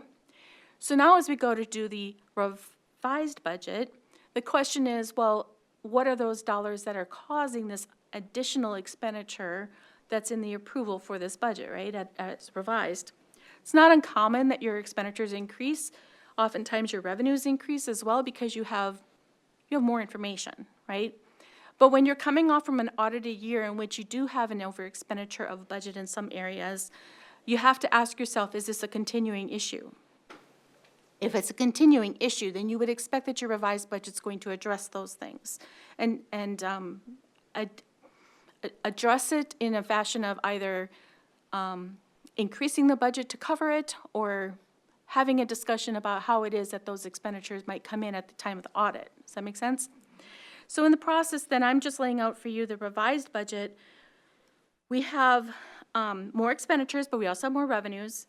The difference between the two is less than what it was at the time of the adopted budget. And then I'm showing you where are these restricted reserves that are going to be spending more than what they have revenue for in the revised budget. And so, similar to what you saw in literacy aid, that went from $200,000, which is a total estimate at the time, to what we know to be the case actually, where literacy aid wasn't spent down and it was $350,403 that carried forward. We expect that's going to get spent now, okay? That can be used for materials and things of that nature that are needed for the READ Act. The teacher's compensation aid, that was a one-time money. It was anticipated that $200,000 would be left to spend down. We actually spent more of that down because in our district, we had time that was already being paid to teachers, that they were being asked to take that time and do the READ Act work. It wasn't additional hours that were being paid out because they were doing it within the time frame of their duty schedule. So therefore, some of those dollars were used in an allocation of that pay towards the READ Act dollars, leaving us $81,538 to use yet this year. And it can only be used for teacher compensation. So those two we anticipate and expect will be spent down and is a part of what will be the reason for our coverage of expenditures here. In addition, LTFM. I'm only using $336,482 of that spend down. There is a little bit more, and I'll show you in a moment on another document, but that's what was needed in order to get to the 768 as an explanation, okay? So those are the two docs that were loaded.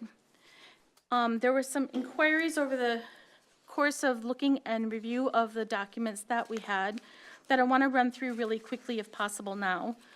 So to start with, I would suggest that we look at the document, and if you don't mind, can I move up here? Please, thank you. It'll be easier if I can allow you to see them as we go here.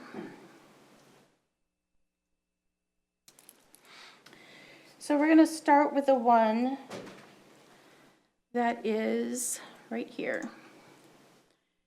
And let's see, make this big. And I'm going to enlarge it. Okay, there we go. So this is a document that I tend to really like because it gives you your beginning fund balances, your revenues, your expenditures, and your ending fund balance. And it breaks it down by the unassigned at the top and then all the restricted ones down below. You see this in our audit. It's in our budget book. I believe it should be at the end of any new budget that's being revised so that you have an understanding of exactly how that's going to be laid out. So that's what this is doing. I'm going to scroll to the bottom for a moment. So in total, we start out the fiscal year with the ending fund balance from the audit of $13,530,161. That's total all fund balances. We have total revenues of $125,436.92. That is in the proposed revised budget. Your expenditure column is go over two more columns, that's $126,204,515. So there's your expenditure budget.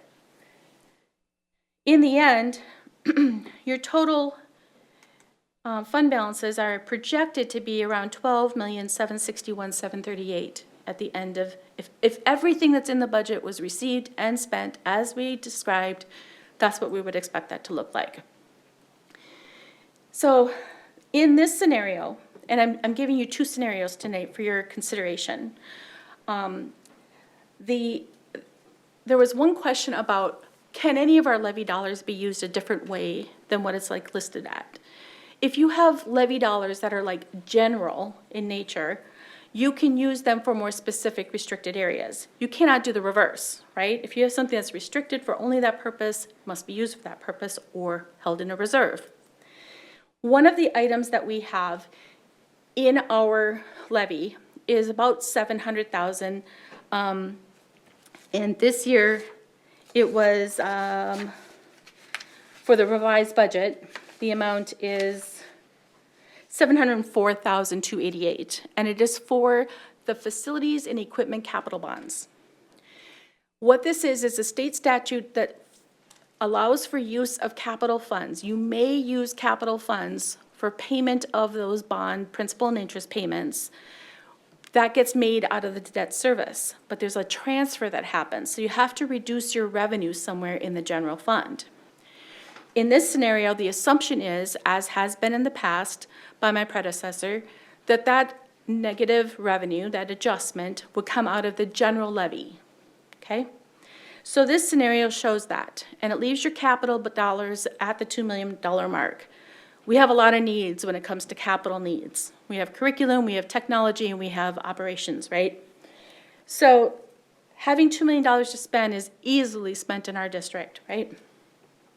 Now, if you look at the long-term facility maintenance, there is where you see that I had only identified 360-some thousand. There truly will likely be a spend down of $404,000 according to the budget as it is right now for the proposed revised, okay? With all of this, it leaves your unassigned fund balance calculated and projected at 7.3% when our policy is to strive to meet the 8%. So I give you that example. Next, let's look at this other one. Same scenario, or same example, but this one makes a different assumption. So now you see under operating capital, I'm going to make it a little larger. Director Ryder, is this one in our board packet?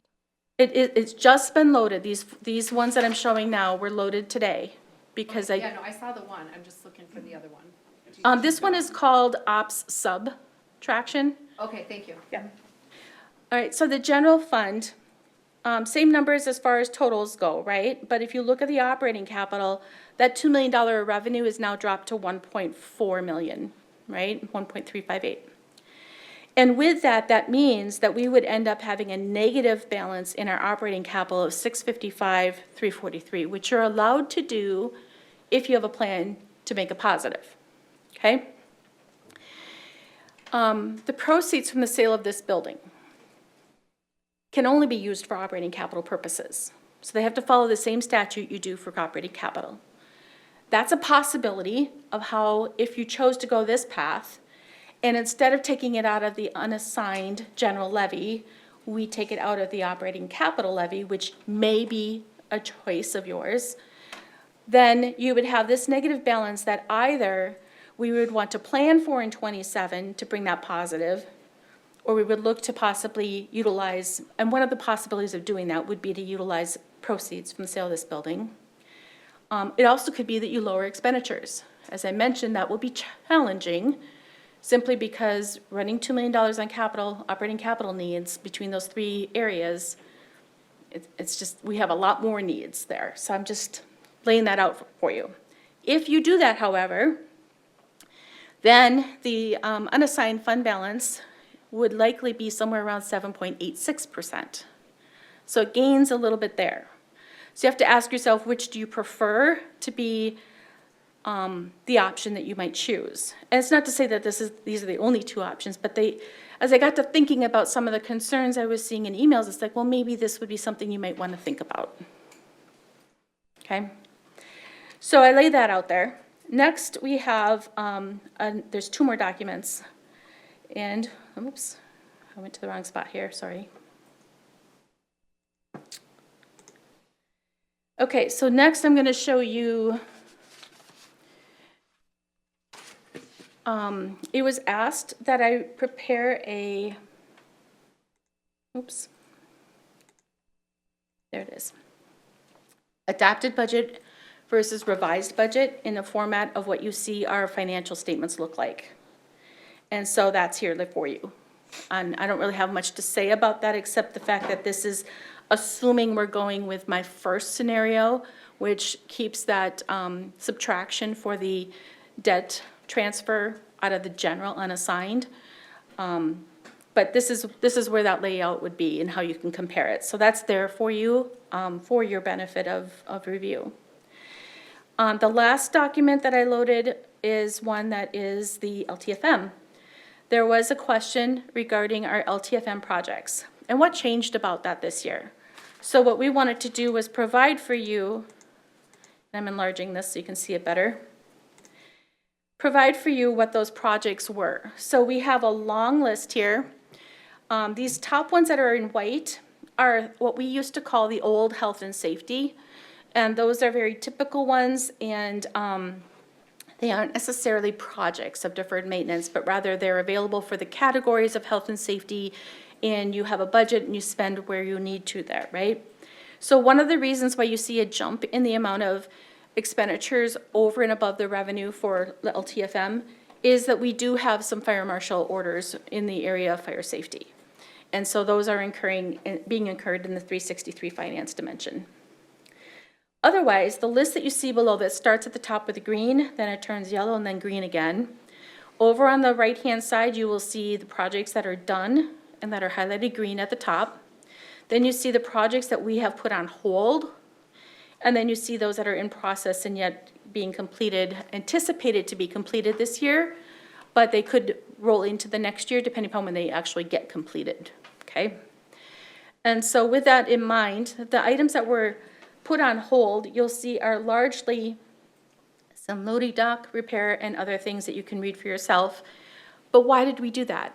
Because we also noted that in the levy process, there was a negative adjustment from 2 years ago, from 2024, related to LTFM of $490,000. So that means you have that much less revenue coming in, so we needed to back off on our original plan that we had put together well before, in May, and we needed to adjust it to match that, which would be more closely aligned with the revenue. So given all of that, you can see that their total projects were almost 2.2 mil. 2,165,000, of which we're anticipating that they would either be done or in process of about 1.66 mil, and 503,000 were put on hold.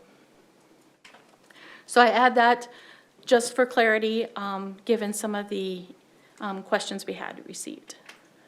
Those are the 4 documents added, and I just wanted to run through those real quick.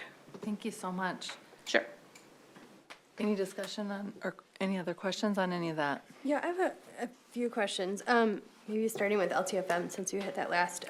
Okay. maybe more of a process question, but like I noticed there's a couple things not included on here that were on our LTFM plan. And then a couple of things on here that weren't on the original plan. So when we change the LTFM plan, or if we have things, I think it was like replacing the drinking fountain or trash enclosures, there was a few things that weren't on the original one. Do we have to, as a board, does that have to come to the board for adjustments if we add things, or how does that work? Yeah, so when you look at the LTFM that is set before you for approval, there are two documents that the state wants us to send in. One is the revenue calculation, and the other is the expenditure plan. Right. It is laid out for 10 years, and what they're looking for is how much is in the top part of the form, which they call Category 1 in the health and safety former old definition, and then what are the deferred projects. If you had a major change in a project over a certain dollar amount, they would want, like, particularly if it required review and comment or something of that nature, you would see the state involved. Otherwise, they tell us, just make sure that in total, you're not exceeding. If you're not exceeding in total, that's fine. So often, when you're talking about LTFM projects, it's about timing. And it gets really tricky because it is from July to June, right? So if you start something in June and it doesn't get completed until July, you can't capitalize it until July, and you can't necessarily put it in your expense in June. So there is those timing issues that you are always going to run into, and the state's aware of that and understands that. So there is that flexibility as well. If they were approving everybody's modifications to the LTFM plan, I think you'd find that they wouldn't have enough manpower or people power at the state level to do that. Right now, I think there's one or maybe two people that actually review those plans. So it's a challenge, and so for that reason, they do not require that get reapproved, so long as you're not changing and adding to the dollar amount in total. And we don't, as a district, require that. And like, I think right now, I think our budget was like 1.53 million for LTFM, and we've already overspent that at 1.6 or done it in progress. Is that right? No, the budget was at 2.1 in the adopted, and so now at the revised, let's go back to the sheet rate. Here. So facility maintenance, I have a beginning fund balance of 1.8 million. I then show 1.257 of revenue, and then expenditure budget of 1,661,000. That's under the revised budget. Okay, I have to go back and look at the original. The one I had is 1.53. Okay, I see that. Okay, that makes sense. And then there was several items around largely the seal coating that were quite over the original estimate. So wondering, like, do those things, are we, we have a couple of different bids out and we're going through that process, and that doesn't come before the board either. When those expenditures happen to be quite over what we budgeted. Like, in some, like, I think all the seal coating items were quite over. Director Powers, if you can come forward about the contract, or the contractor for the chip seal.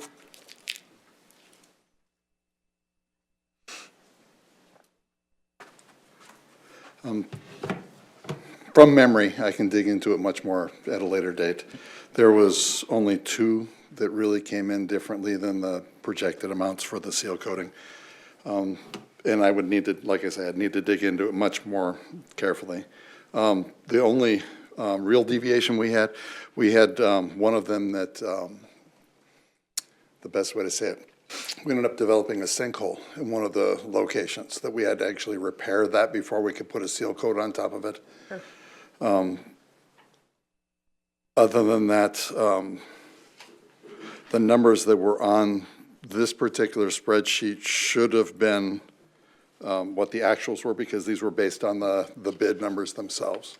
And I can go through all of those if we need to at a later date as well, because I've got bid numbers from 3 different companies, so we could show where everything ended up. Okay. Yeah, no, I did kind of compare them, and there was like Yeah. 5 of them that were over by at least 10 to 15,000, so I was curious.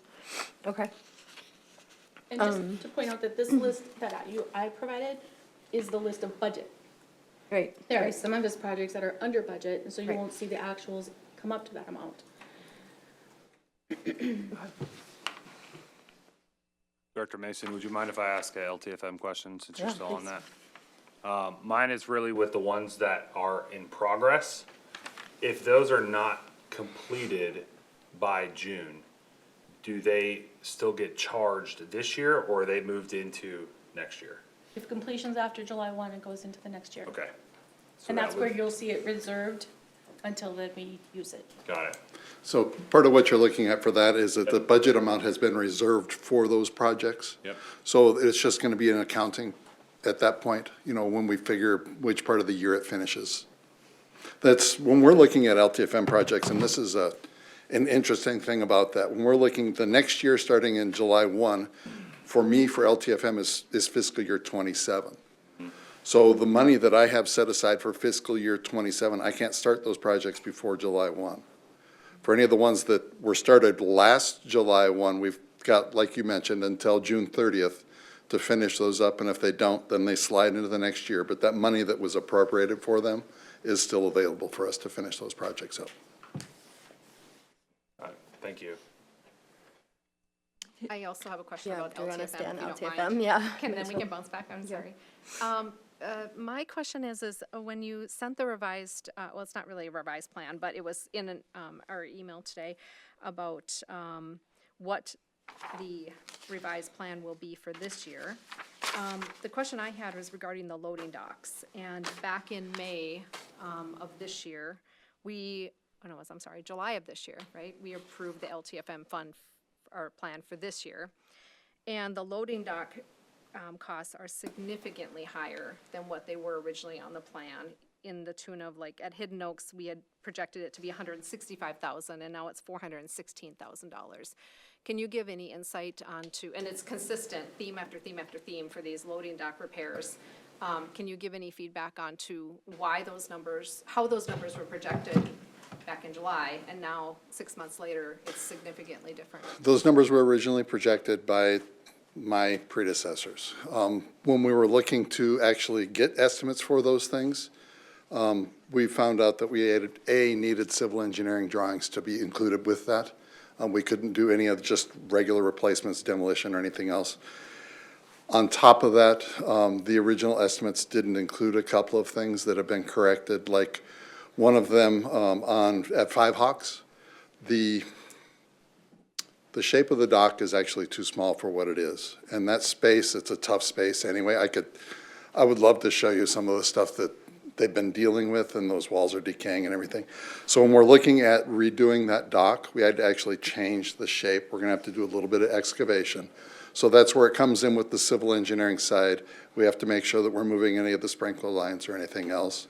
So these estimates, we went to a couple of civil engineering firms to get real estimates on this. These are actual estimates, the ones that you have from that sheet, of the costs that we're looking at coming forward for this season. And there's multiple bids that you're looking at from different firms? When we get to that point, there will be. Right now, we're just dealing with the civil engineering side. So once we get to the point where we can, they're finishing up the drawings right now. And then my goal is to have, when those are completed, to be able to bid those projects in the last part of January or first part of February, so we can sign those contracts and be good to go for the middle of February. And then we can be set for the summer. And then my last question about that is, I believe I recall this conversation back in July where we talked about the lighting replacement, and lighting replacement, I thought, was not part of the LTFM funds, or was not able to be used, but now I see it on here. Can you help me So I understand sought that? clarification from several people. I actually cornered a couple of state legislators up at Masmus. And the determination from them is that, yes, the LTFM can be used for that, but we have to have a very good story when we're doing that to fit it underneath this particular funding source. For me in particular, Jeffers Pond is an easy one. We lost more than a third of that building lighting because of the power that was coming into the building. It was surging too much. So we lost a lot of those fixtures. We're having to, right now, to keep the lighting at least in a decent level, we're replacing as much as we can for ballasts and lights. So that was the story that we were talking to with that state legislator, and she's like, yes, this is exactly the type of thing that we're looking at. We have a similar type of situation where the lighting fixtures themselves at Five Hawks, the lighting fixtures themselves aren't able to be upgraded. We aren't able to use the newer type of lights that are the LED plug-in lights for these 2-pin type of lights. So those two schools, I've been told that we can do exactly what we were hoping to do when I was frustrated with everything last year.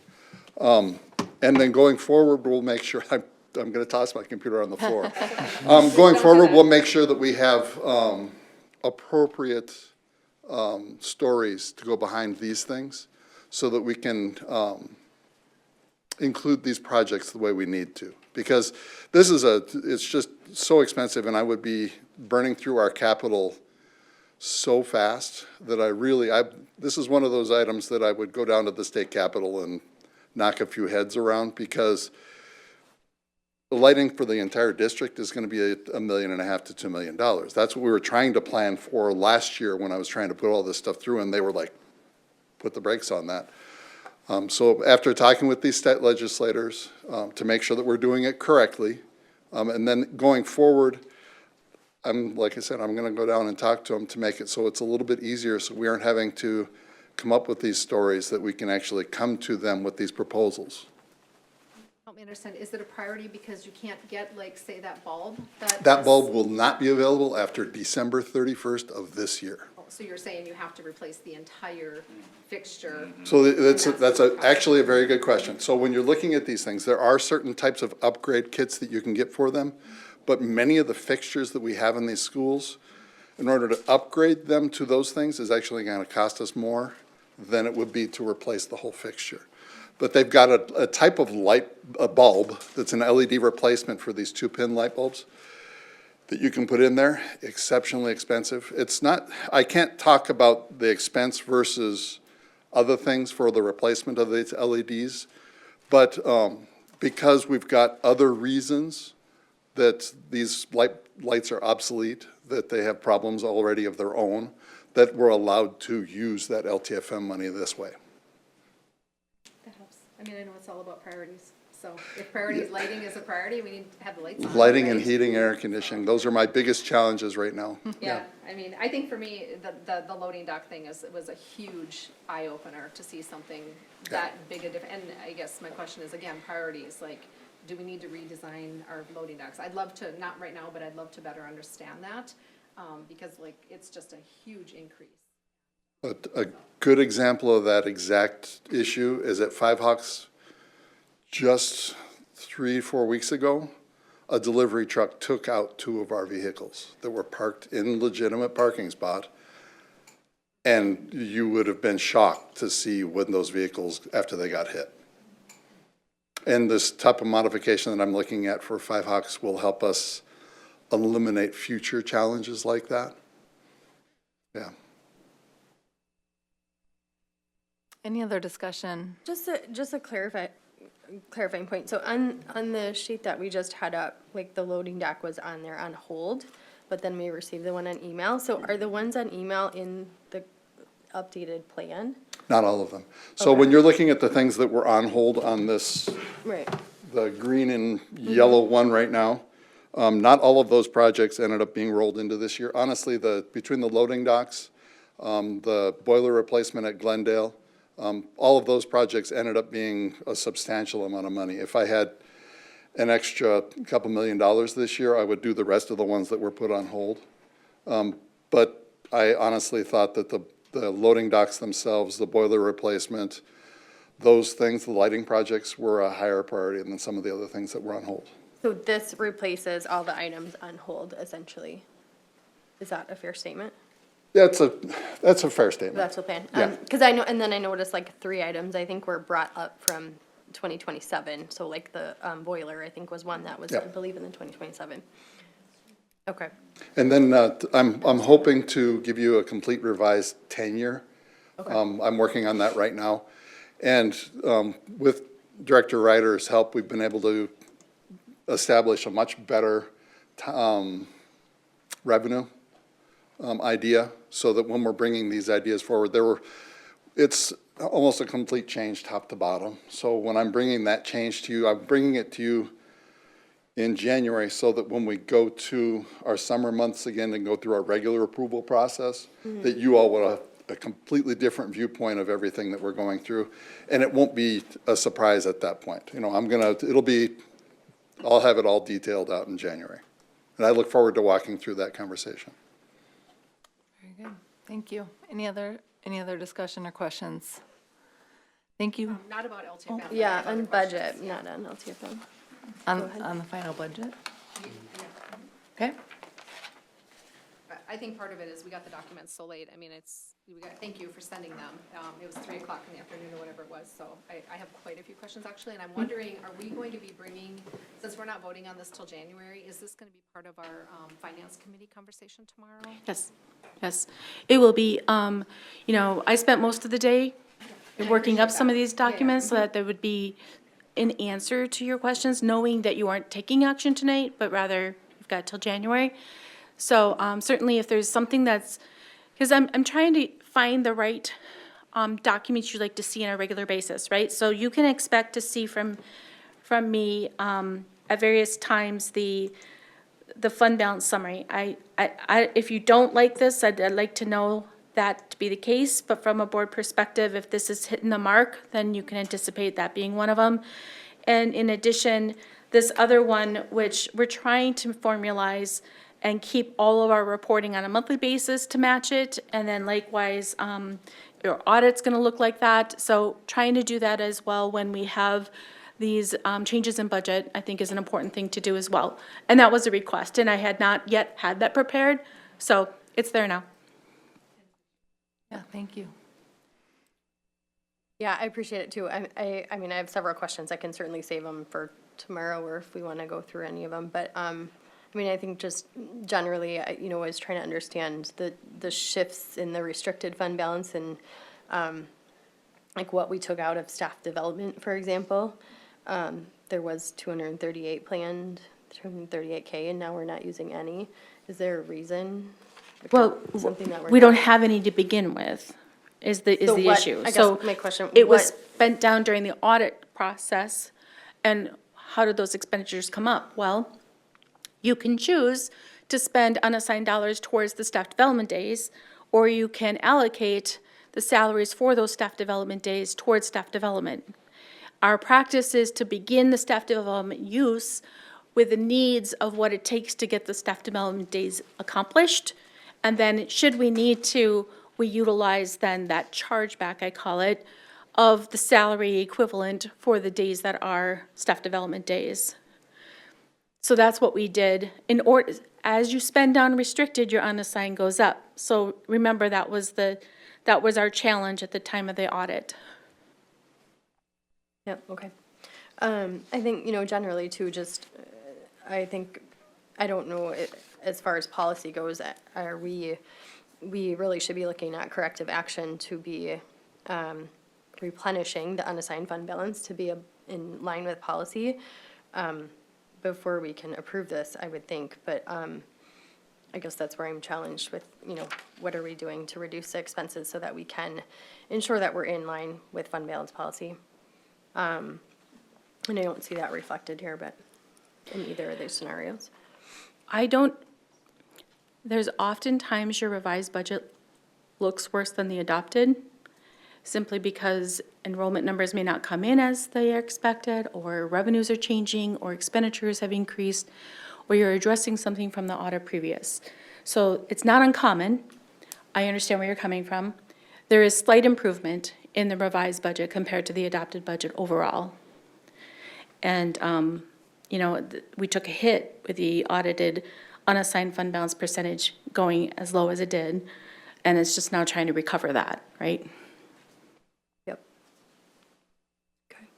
Well, and I would just like to add, I would like to personally see a corrective action plan, because I think it's not only is it in our board policy that we have to be at 8%, but it's also in Dr. Thomas's goals to have that healthy fund balance. And so receiving the extra $3.5 million worth of revenue, knowing that we have fewer students in our districts who will be incurring those expenses, I think this is a great opportunity for our board to be able to bring that balanced budget where, expenses do not exceed revenue, so we can be within our policy.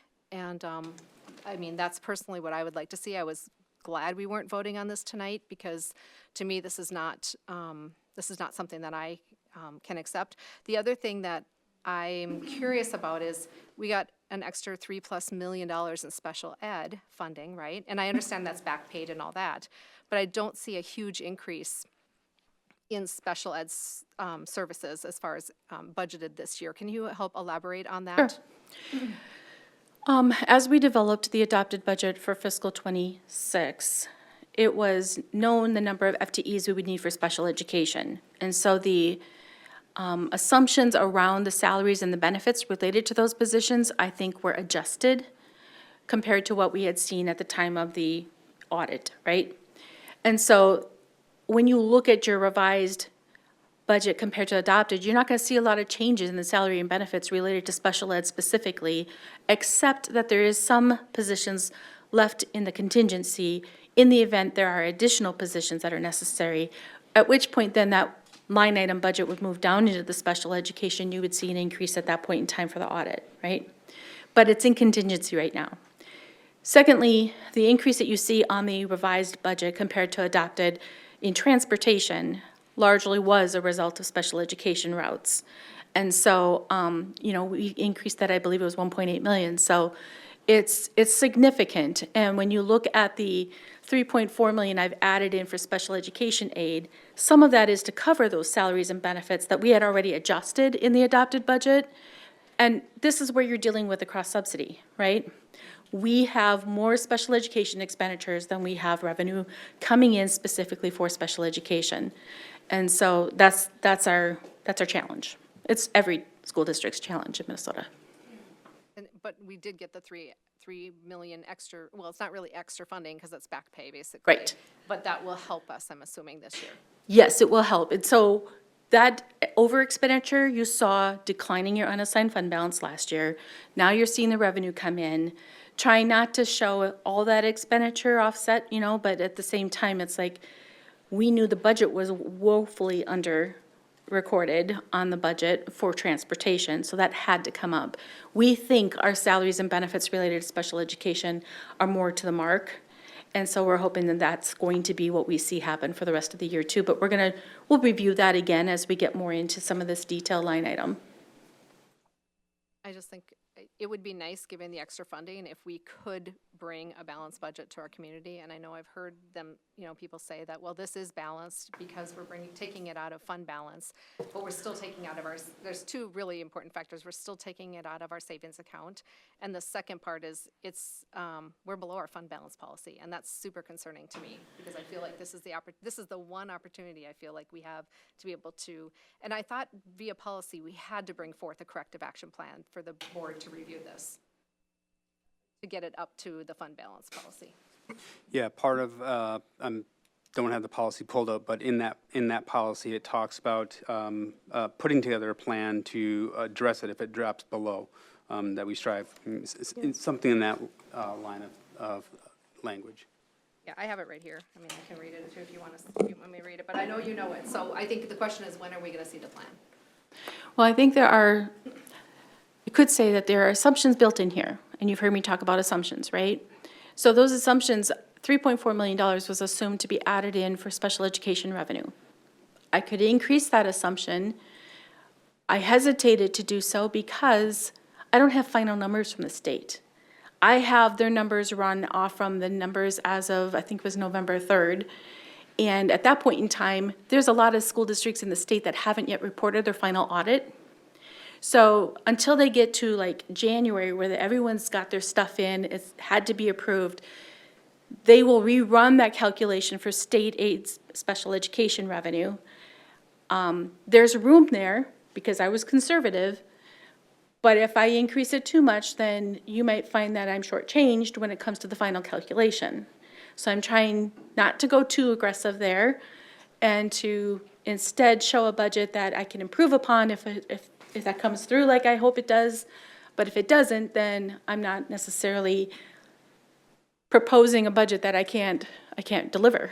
Sure. Similarly, on the expenditures, you see an assumption there on the transportation expenses. Unfortunately, I think that assumption's accurate, given the billings I see coming through, but we could potentially reduce some of that there and bring in a balanced budget, but the challenge will be that the actuals, how accurate will that be? So I just give you that heads up right now, because both are assumptions, and we have to kind of work with that. So given our current state, and that we will be taking action in January, I guess the question would be, how do we, from now until then, get to a place where this action, corrective action to have our fund balance meeting policy? What are our options to go to do that? If I understand from the board that the desire of the board as a whole is that we have a balanced budget with no spend down of fund balance, then you would see me moving towards more aggressive assumptions on the special education revenue and to be less aggressive on the expenditures for transportation. And I would close that gap through that means. Increasing the special education aid that we would anticipate and decreasing some of the expenditure budget for transportation. By doing that that's all, it's a projection. It is. All of this is projection. And I think that's, where the challenges we face with school finance, everything, these are all projections, and we're waiting for things to come in. Yep. I think where I'm struggling too is, we're not asking you to like change numbers or forecasts, right? Mine is like, let's look at these expenses and address them. So transportation, right? I know we talked about RFP. When is that coming? Is that going to finance committee? Is that, like, that would be part of the corrective action, right? Plan to address that. When are we going to see that? Or whatever other areas we think we can consider and as far as expenditures. So I'm, personally not asking you to like be more aggressive or, conservative and forecasting. It's more, how do we address the expenses, or do we have to address expenses in certain areas, whether it's, transportation, instruction, whatever it is. That, to me, is the corrective action plan. I think my question would also be are you recommending that we should even look at the policy? Have we gone too far? Do we need to look at the policy? That is not my recommendation or by any means, but I think it has to be discussed because you gave us two scenarios here, and then I'm not saying that you were wrong in what you said in being aggressive, right? But I don't think that's the solution either. I think just what Director Mason was saying is that what is the corrective action? I think we can get back to our 8%, right, with things that we've already discussed at the table here, right? We're looking at transportation options. We're looking at other things. That's go in the long term. And then something you asked earlier, right? I'll just hit that. I think your new documents that you provided are phenomenal. So please, but the only thing I would ask is continue to keep with the same documents that we've already had, right? For this fiscal year, fiscal year, Hear you. so that we can continue to look back and have the same verbiage. And then as we transition into next, I would be perfectly happy, and I think we can all discuss that as we move into next fiscal year, transitioning to this one document so that you're not doing as much work. Because we know that you're. And both of those documents are in the budget book too. So Yeah. we've been, the last two budget books have included them. We need to, I believe in both of those documents and the fact that they resonate with the audit, and they also allow you the beginning, approved revenues, expenditures, and then the ending and projected. So, I think that those are important, that's important information for you to know. And so, we talked about some, options there with regard to which way we go with the facilities and equipment levy portion, right? So I guess what I'd like to understand before January's meeting, so you have something before you that you feel comfortable with as a board, is just what exactly are you wanting to see that look like? Do you want options before you? and then you make a decision between those options. How would you like that to look? Because my point in bringing this to you tonight was to give you something to think about and tell me then which way, or maybe you just want me to prepare it, either, different options that you can choose from. And this will be coming at the study session first. No, this will be coming to the Finance Committee, but then January be coming to the business meeting. The business meeting, okay. Correct. We don't have a study session before, right? Right, okay. Okay. Can I? Yeah, Oh, Director sorry, Smith. go. I just want to, excuse me, check my understanding here. So I'm trying to understand what some of my colleagues are asking for and what you're saying. And it seems to me that when we say that we want to do something about the expenses, we can't do anything about the expenses right now because we're in that contract and those are not going to change until the RFP. And like you said, the only thing that you can do right now is really adjust how aggressive you are. But if you are more aggressive in lessening the expenses and raising the revenue, if you are correct about what those are, Yep. then we're right back where we started when the budget is completed, correct? That would be true. Yes. Now, if we're talking about $763,000, increasing the special education assumption, I could see doing it just there and leaving this transportation expenditure alone and balance the budget in that fashion. I just need you to know right now, though, that's an estimate because I don't have final numbers from the state as to what that special ed money is going to look like. There's components to it that, when I called the state and I said, how much can I rely upon this number? The response I heard was, you have to make sure your actuals that you have in Sedra are accurate, and then from there, it's all about the tuition billing and how that works. Well, tuition billing is dependent upon your rate per student by disability, and it's dependent upon all of the students that might be served elsewhere and what they calculate at the state level as to what is our share and what is somebody else's share. So it's not something I can get my hands on and really understand exactly where that's gonna go. I have to trust from historic as to where that might land.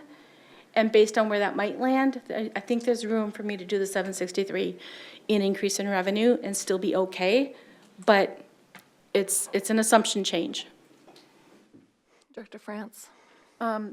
No, we have to discuss the cross-subsidy and the percentage difference, because we do not get the revenue in from the state, from what I understand of what it actually costs to legally and mandatorily service the special education community. So we're constantly getting less revenue in there than expenses are by design, by law, by statute right now, by the formula that has been passed. So no matter what, we're never going to be able to balance the special education expenses to the revenue we receive from the state. And with the federal decreases also, that makes it, what I understand, all the worse. So the only way we could do that would be to take money out of other general fund in order to subsidize it, hence the cross-subsidy. So we're constantly playing catch-up. There's no such thing as balancing the budget in that area. And we're already into, as has been stated, we've already cut the budget quite a bit to the point where we can barely, our budget priorities are limited to basically maintain at this point only certain aspects because we simply are not getting the revenue in. So we can't increase revenue, we can just report actual numbers and then hope the formula helps us based upon the variations in the type of disability. But we're never going to be funded 100% for that, so we're always going to be under. I think that's the confusing part that isn't really being understood here, is there's no such thing as balancing a special education budget because it's never been fully funded. And you're always going to receive that revenue after the fact. Exactly, a So there's year always after. that piece. Right.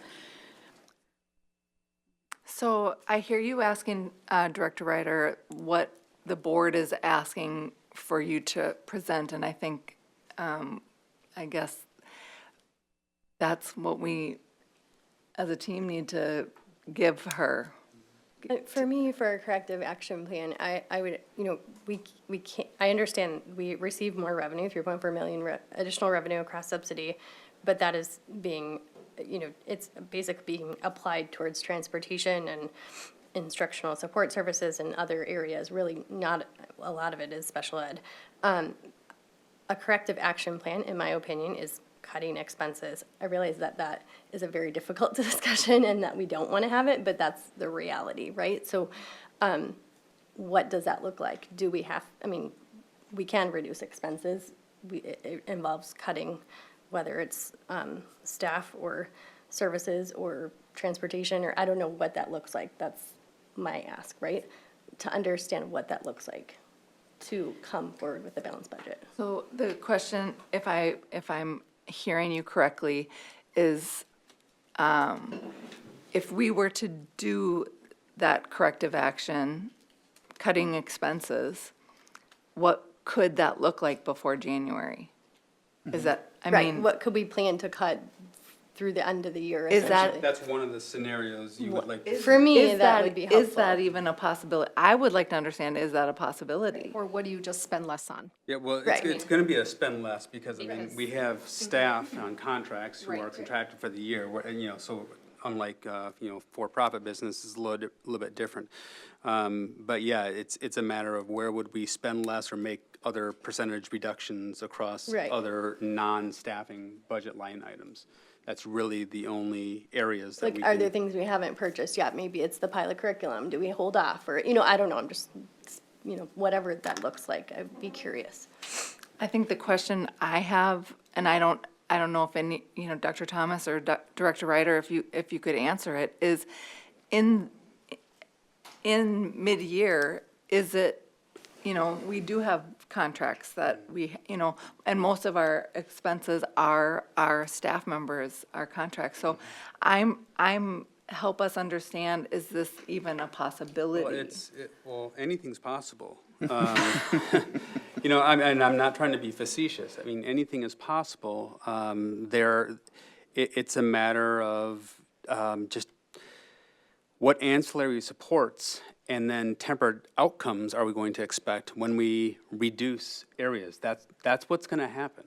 So is it possible we can find $763,000? Yeah, it's possible. And that's going to come with the cost of eliminated or significantly reduced service and support into the schools, into the district. So that's the challenge that we're in, and I think Director France speaks to that, is that we are at that shoestring place. And so, yeah, I'll just leave it there. And with that too, the outcomes that we keep asking for, right? The outcomes that we want to see. We have to understand that in doing one thing, it will affect another. And so, I think that information helps us make an informed decision if we do approve a budget. Here's the trade-off, right? Or if, Right. So for me, that would be And I would helpful. say understanding, I mean, right now, we're not following policy, two of our policies. As a board, we're not following policy. I don't feel comfortable with that. It also doesn't align with our strategic plan, where we heard loud and clear during the meetings a year ago that we live in a fiscally conservative community, and we saw that with the city levy fail, and we saw it with the previous levy fail.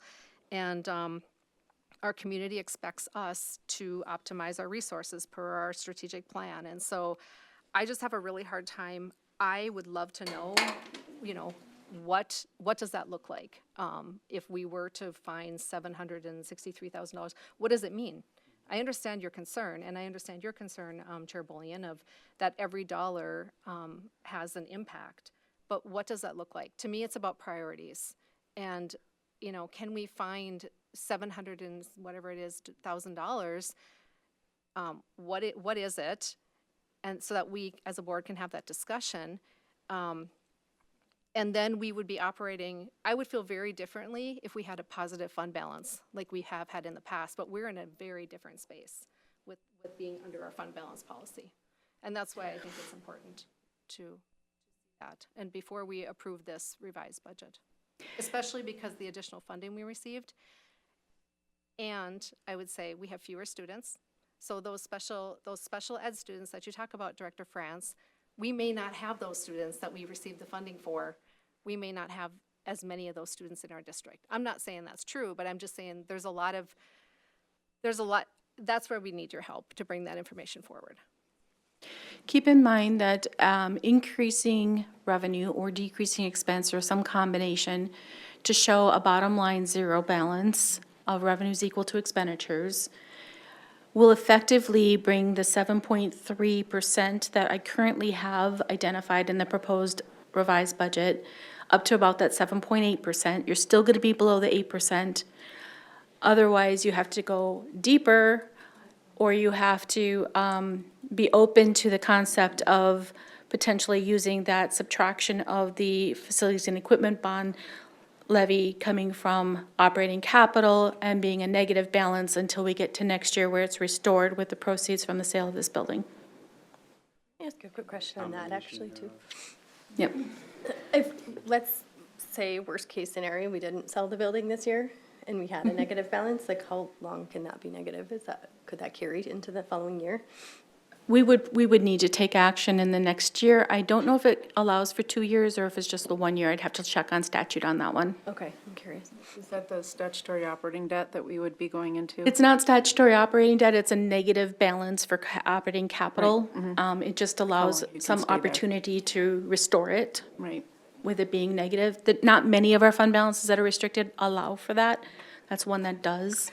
I mean, hopefully that wouldn't be the case, but. Yeah, I was just reading this recently, isn't statutory operating debt like 2% on unassigned fund balance? I mean, we're not, Statutory operating debt is an entirely different formula, and it is not operating capital necessarily. but that unassigned fund balance is like. Yes, it has to do with that, yep. Versus where we're at, I mean, granted, we're not far, but that's Right. why I think it's really important to have that corrective action plan.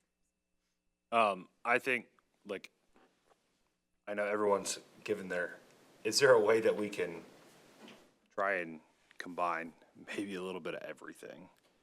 I know that's probably the worst answer to it, right? But is there a way that we can, Well, Some that of was the- a combination thereof Yeah, comment that I right. just made a second ago. And so again, yeah, so to your Take- question, Director Johnson, we could say adjust the special ed expenditure forecast Right. slightly. We could adjust the capital reserves slightly, and then look for additional reductions in spending less elsewhere throughout the district. So yeah, you could kind of yeah, put a especially couple not of. to reduce the 763, right? Can we look at 250, right? And maybe start there, and that's a goal, right? And see what that gets us to. And maybe that's not enough, right? And you're gonna have your finance meeting tomorrow, and I know you guys will probably Yeah. spend an abundance of time on this discussion tomorrow. Our community's there, and, their voices should be heard. Any other input, Director Olstad? Or? Yes. The Director Ryder, our fund balance policy is based on actuals, correct? The policy is a guide for when doing your budgets, and your actuals you want to be, are they meeting that policy or not? So when I propose a revised budget or an adopted budget, I try to state whether or not approval of this budget will be within policy, exceeding it, below, where does it stand, right? And so, as we talked about, currently, we're at about a 7.3%. And when calculating that, I'm using it off the expenditure budget, but when it comes to the audit, they're gonna take the unassigned fund balance and divide it by the actual expenditures. Okay, I think that's really important. Yep. To keep in mind, as we go through this process.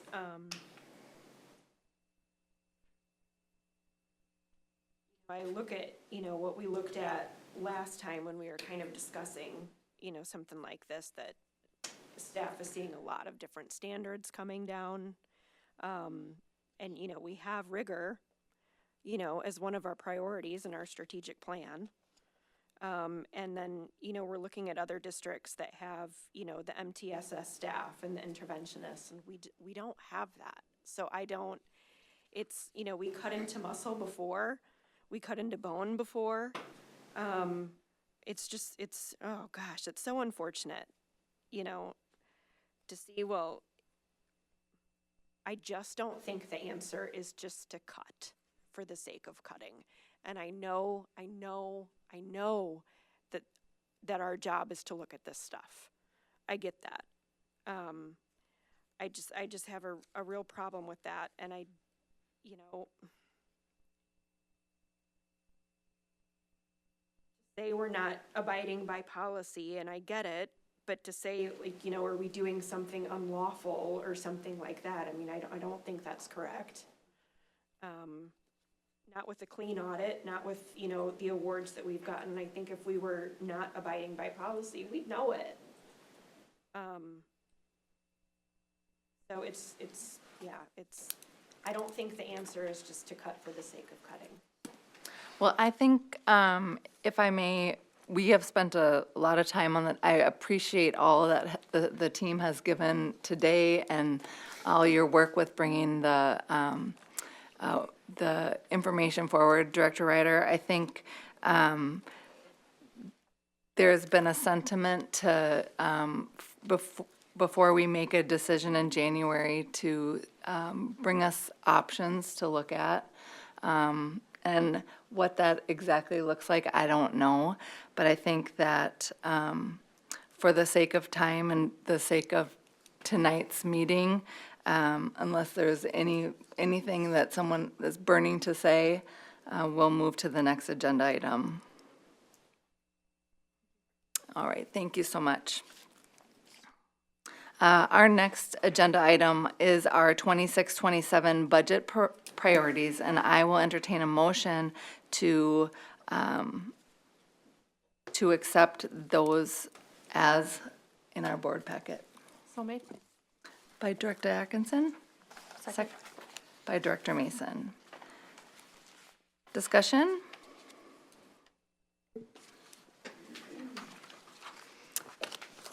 Hearing and seeing none. All in favor? Aye.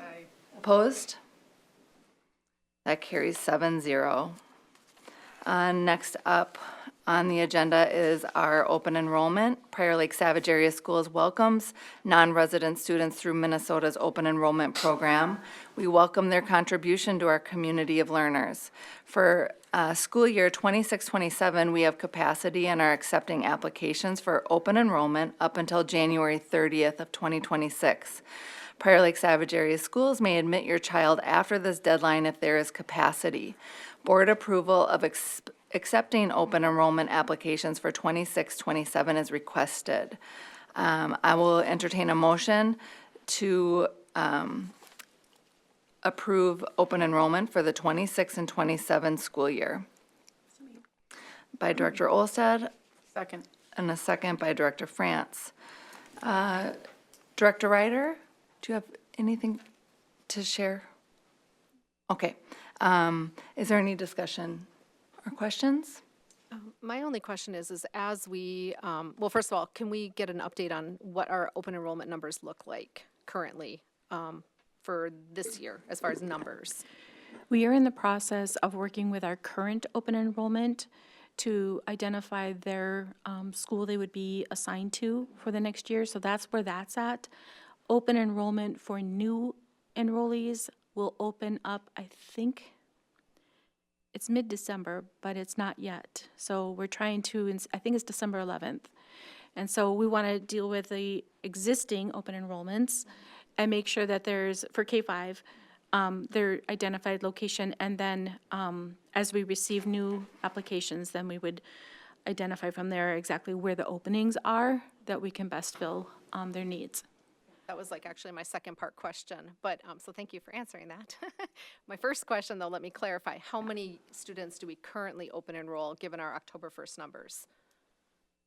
I can look that up, but I don't have it off the top of my head. Okay, sorry, I should have sent that in to you, but I think giving the building consolidation that we're doing, I would just love to get a better understanding if we do need to look at open enrollment by school, and do we need to look at perhaps closing open enrollment for a particular campus I would just like to better understand Sure, that. well, we can get the actual number, but I will tell you, as we shared with you, with the Westwood campus getting redistributed, our highest threshold with including our currently open enrolled families was around 85% fill rate. So we have room in all of our campuses.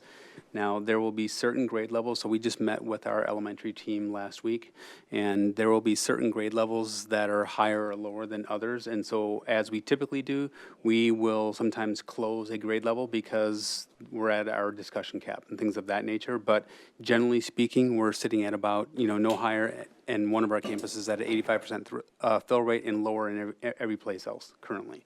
So there is space. And as of December 1st, that number is 1531 district-wide. 1531 open enrollment. 1531, yep. Any other questions or comments? All in favor of accepting open enrollment? Aye. Aye. Opposed? That passes 7-0. Next up on the agenda is the future operating levy discussion. We will begin discussion surrounding a future operating levy. Dr. Thomas? Thank you, Chair Bullion, and Board. Tonight is not going to get into the details of a potential referendum yet. Really, what I'm seeking from the Board is the Board's desire to have our team move forward with bringing forth a proposal to the Board for its consideration. And just some early thinking for you all to be considering is the timing of when that conversation could happen. You've seen this here in the past, and so I'm just bringing it forward. But one of the things that you'll notice that is different here is that you'll see that the May 12th and August 11th options are a mail-only ballot. We can't do an in-person voting on a operating levy. If it were capital or something, we could do that. So the only time to do a standard kind of regular election would be November 3rd. There's obviously pros and cons with a variety of these different times, and we've listed some of those preliminary ones here. May 12th, if we went on a special election, I would say the biggest con there is the fact that we would bear the costs of that special election entirely, because there's nothing else that would be happening at that time, in addition to the fact that it's mail only. And I don't want to say that's a con. I'll just say it's different for our community or for communities to do a mail-in ballot compared to what a standard regular election is in our community. So that's just something to consider. August 11th, very similar to May 12th. It's also a mail-in only.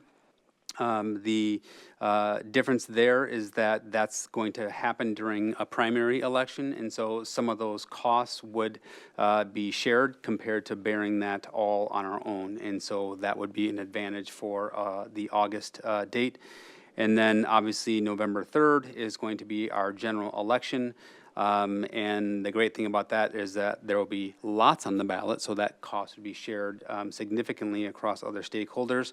And I would say maybe conversely is that there's a lot on the ballot, and so our question may get lost, if you will, in a lot what's set to be a pretty noisy election in terms of a busy ballot. So I just wanted to get a sense from the board tonight. One, is this a conversation that the board is interested in entertaining by way of us bringing forth a conversation beginning next January with the board? And two, if there's any particular timing or if you would like to see options of time, you kind of see the timelines there accordingly. But is there a time frame that you would like us to focus in on?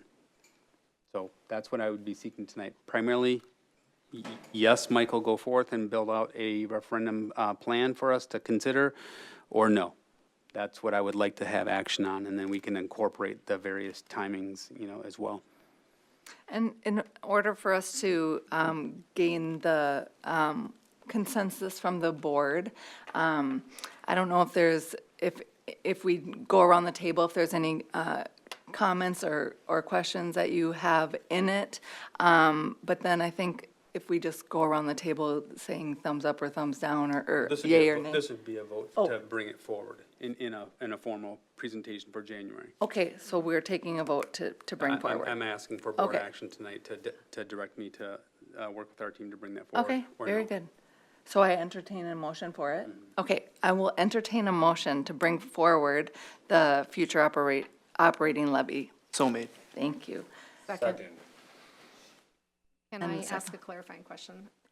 Because aren't we determining the date tonight, if it's May, August, or November, or is that come back? Yeah, I could come back with that. Oh, What okay, I'm okay. really looking You for were just looking is, for is, are we gonna move forward? does with the it? board Okay. have an interest? Otherwise, we're not gonna spend the time in doing it. Okay, Okay. I think for that discussion, it'd be really helpful to understand the cost difference between the three, like how much are we talking? I have no idea. Well, When, that for would be January. something that Yeah. would, mhm. Okay, perfect. okay, any other, I just have a question, a clarifying question. For the August 11th, because that will be an in-person election for the primary, does the second bullet point mean that we can do a mail-in ballot? Or do we have the option for it to also be on the ballot with the primary? Is that an either/or, or No, is it that's a, only? that's, That's an only? that's an Gosh. only, according to when we talked with our attorneys and looking at the statute, that if we're running an operating levy outside of the general election of November, then that's a mail-in ballot option only. If it were a capital, yeah. So, I mean, we're continuing to talk with folks to get interpretation, kind of like Mr. Powers, as he kind of shook up a few folks to really understand. But from what we're learning as of today, this is the continued consensus that we're hearing from folks in terms of our ability to do a standard election versus a mail Is that how only. we did in the past, or is that a change in statute? So there is a change in statute, and I think what we did in the past was not an operating, it was a different, it was bonds and. Combined them. Okay, We combine the operating with the bonds each time. so, Yeah, and the only time where the operating failed and the bond won because we had it separate was when we had to mothball Red Tail Ridge for a year.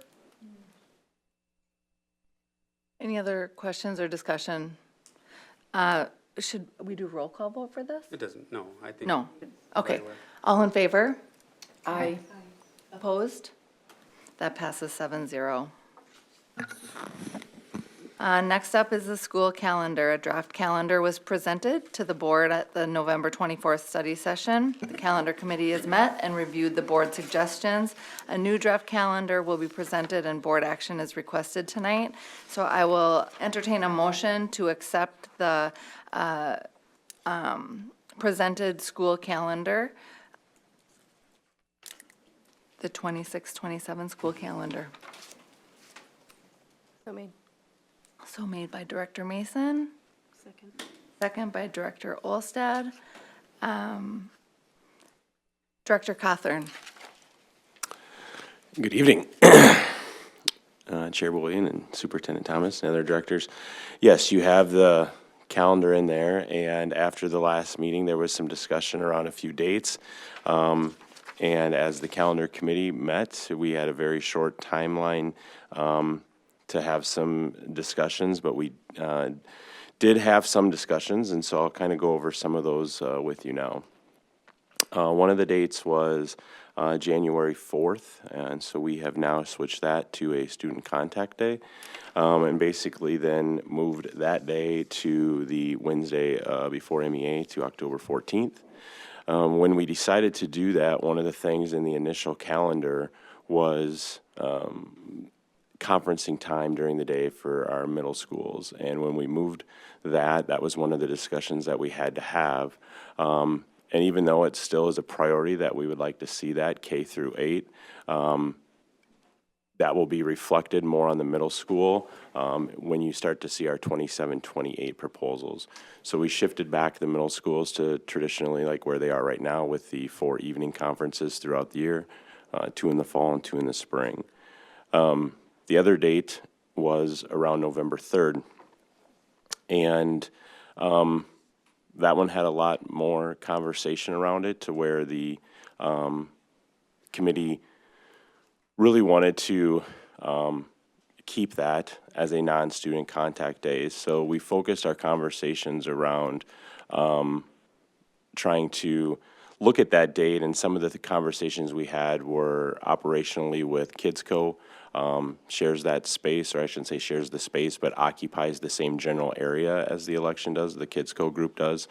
Also, if weather had to have moved recess inside, they would then be occupying the general same space as well, along with the parking lot, with the traffic in there. And then the other thing that the discussion was around was also that we are having people come into the building in a different format or a different way than we would during any other days during the school year, you know, bringing proof of identification, those different kinds of things. So that's where it really went to. And then we did seek some, you know, feedback from the Red Tail community. I understand that it's only one segment of the community, and asked them for some feedback there, and we did receive that. And pretty much just like any other calendar survey, it was, I wouldn't say split down the middle, it was about 60-40, you know, the families asking that the board make that a non-student contact day, along with the staff as well. That one was more overwhelmingly, the staff would like to see that as a non-student contact day. So those were the main things that we talked about on the committee. Then, as much of you are probably aware, there was some voice in our community in regards to spring break and where that week was falling for spring break. So we did have some discussions around that. What you see on the draft has moved spring break kind of back to its traditional week, I'd say, in this community, from what I understand. But I do want to share with the board some concerns that the committee does have by doing that. So one of the drafts that came out showed the end of third quarter previously to spring break, which is, you know, fairly common, that Thursday is the last day of third quarter and then Friday is a grading day. If we kept that format, then you're looking at your third quarter at 37 instructional days, which to run a quarter class is extremely difficult with curriculum and all those different kinds of stuff to run a quarter class on 37 days, which would then extend to your fourth quarter as well. So now your fourth quarter would go to 47 days. So that was a concern of the committee. So then the discussion was going back to trying to balance the quarters. And what you have in front of you would balance the quarters by basically moving the end of third quarter to April 8th, with the grading day on the 9th, which would start the fourth quarter on April 12th, which it would have originally with the spring break of April 5th through the 9th. The concern from the committee with doing this is that you're going to have students going on spring break and then some of them having to come back and go right into some sort of testing for potentially some of the different classes and things like that. So that really wasn't, a huge desire for the committee, but we at least wanted to show you what that spring break would look like and then give you kind of what we felt would be the ramifications if we did move that spring break. The only way to kind of somewhat solve some of these would be, one, to originally go back to the April 5th through 9th, and then you would still have that Thursday prior be the last day, which would be the first, and then the grading day on the second, which was where the original spring break was slotted. Another option, would be to move that spring break, even earlier, to then allow for more time after they return from spring break before testing. We talked about that as a committee, and one of the things that I shared was that some of the request from the community was to have that same spring break as some of our surrounding districts, which most of them do have that last week in March, moving into that first week in April. So by shifting our spring break earlier, then we would kind of not be still in line with some of our surrounding communities. So, and then the other avenue, which we've already chosen to start after Labor Day, would of course be starting before Labor Day, which would then allow you to have the same amount of days in your quarters and still align that spring break towards the end of March. But that's where we wanted to share with what putting that spring break at the end of March into that little bit of April would do, and then the concerns that the committee would have with that. Outside of that, we still were able to keep our elementary conferencing, which was a priority of the committee, to allow them their time to have some of the conferencing time during the day as well. Director Cawthorn, am I correct in my hearing of the, okay, so in our board packet for today, for tonight, the draft number 2, that we're looking at with spring break, the committee is concerned about the spring break as listed here. That's correct. Okay. And so we, as a board, would be looking at possibly you gave a couple scenarios of what that might look like. Yes, I mean, to my understanding, you know, we could still sit here and say tonight as the board, you could say, let's just put the spring break at the 5th through 9th and adopt the rest of the calendar with moving that, with moving that spring break. We understand what the community was saying, so we wanted to try to give something along those lines of what some of those people in the community were asking, but also share the concerns by doing that. Okay. Can I ask a question? Absolutely. Because I have the printed copy too, and then I pulled it up on Board Book, and the 9th is actually an additional, non-school day, staff development date, which probably you don't have in your printed. So that's what I was wondering. So did we move that day from somewhere? So April 9th? Yeah, that would have been, I mean, it's, that next Friday is always is the grading day. And so Right. that would have End of been moved quarter. from, if we would have kept the 5th through the 9th, that would have been Friday the 2nd. So we had it So the Friday first would have been the before, last, and the then- first would have been the last day of the quarter, and the 2nd would have been the grading day. And then spring break would have been the 5th through the 9th. So it's different on here than you have printed. Thank you. Yeah, I just looked at that. So April 9th is what's different. So in our printed copy, it's showing the 25th being the last day of the quarter and the 26th as a day, non-student day, and now it's the 8th and 9th. Yes, so the original one, the original one that got uploaded, that's the one that we did at first say, okay, the 25th as the end, the 26th. Then the discussion became around, that's where we were only gonna have 37 quarter days on that, in that third quarter, and it was just to the point to where we just did not think that that would be fair to the quarter classes. So we corrected it, you know, after some discussion, and then uploaded the new one with going back to the 8th and 9th. But then once again, the discussion around that is you're gonna be having students come back from a spring break, moving into some sort of potential testing for some classes and stuff like that.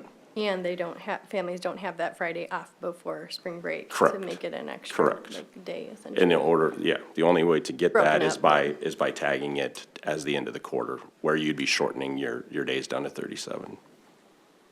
I personally would like to see what's in the best interest of the student's education, and coming back from a week-long break right into quarter, you know, midterms basically for them is probably not the best environment. I understand that there's we have a fairly large community, and we probably heard from like 12, 13 people, I believe.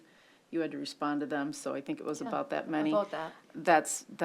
I understand that they were adamant about going someplace, you know, warm when it was still cold here, that sort of thing, but if that's not a lot of people, and also we have to do, our job is to do what's in the best interest of the student's education, not necessarily for a vacation time for individual families. So I would prefer that we do what the staff recommends. It's in the best interest of the students. I think what's interesting is that you got the emails that we got, and the spring break was moved, but almost every one of those mentioned in some way the random days in the middle of the week, i.e. November 3rd, not being taken off. So I understand that you pulled Red Tail, and then Director France mentions the best interest and the education of our children, a random day in the middle of the week.